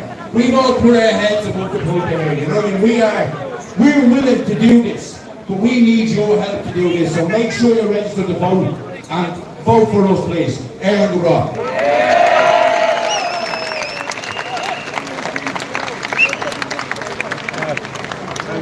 Hi everyone, my name is Christophe Salary, as you can hear I have a French accent. I've been living here for 70 years and I just want to say thank you for Ireland for welcoming me. I'm just going to sing a little song now. Just listen to the tone. Sorry lads, my name is Ross. Hi, I'm one of the Irish people. I see a lot of faces up here throughout the years and in the crowd. Their names have been dragged through the mud via the mainstream media. They're speaking up on the grave issues that we're dealing with. The far left is being exposed. There is no far right. Everyone in the country knows there's no far right. The Marxist, communist, NGOs, government, and media. Alright folks, just a second. The hate speech laws, not only can men get pregnant, but they should be allowed to have an abortion. How are you, John? I wasn't back. How are you? I'm just good to see you. Good to see you. Mir, that's Ross Laheed there. Oh, thanks very much. Cheers. Thanks. Just live streaming there. Good to meet you. Yeah. Oh, what's crack? How are you getting on? Thanks very much. How are you doing? Thanks, man. Cheers. Oh yeah. Nice to meet you. Hey, what's the crack? Thank you, Ross. So like that was Ross Laheed there. No disrespect to him. Sorry, just pull up my selfie stick. Yeah, no disrect to him or anyone else who's about to speak. But I've been holding a selfie stick. What's the crack? How are you getting on? Hey, what's the crack? Oh, you're streaming too, are you? Okay, we're both going. Yeah. But my neck is going to fall off trying to. I don't know. It's just painful. And look, it's a lot of speakers, you know. So there's a limit to everything. A lot of the crowd. How's it going? Nice guard. We still have a few nice guards, you know. She gave me a nice smile, but it's a good touch, you know. Usually they're scowling, but look, you know, I'm not disrespecting the event at all, but it's a bit long, you know. There's about 50 people now who've gotten up, so a lot of the crowd dissipated a while ago. Understandably, look, it's been hours. That was a big event, you know. The count. It shrank after a while because people only plan to come for like an hour or two. They don't have endless time, so they come in for the main thing, which is to just attend, you know, spend an hour. What's the crack? How are you? Yeah, Ireland for the Irish, yeah. But yeah, people only have a few hours, you know, so they're not going to stick around forever. But at its peak, at its height, there is the real event that people came for. We'll say. Is the march down O'Connell Street that happened a while ago, and I'm really looking forward to seeing how many people it was. It was a lot, but anyway, this event now is done and dusted. It doesn't solve anything magically, but it was good. We've laid down a marker with it, and there'll be more to come. But again, this is just one day, and now it's on to tomorrow. Then, sorry, Around the Venus going on here. I don't want to disrespect the anthem here. I didn't realise they were singing it. Okay. Well, anyway, I'm gone now, so it is what it is.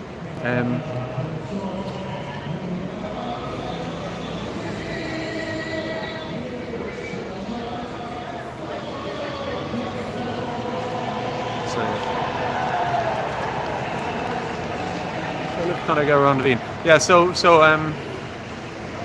yeah, like there's oh, this is funny. These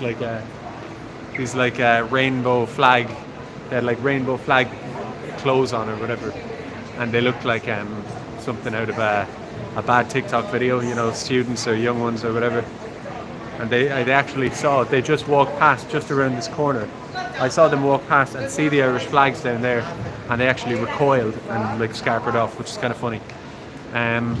But yeah, look, it's on to the next thing. Something every day now. There's so much going on. Political advocacy, events unfolding, all sorts of stuff.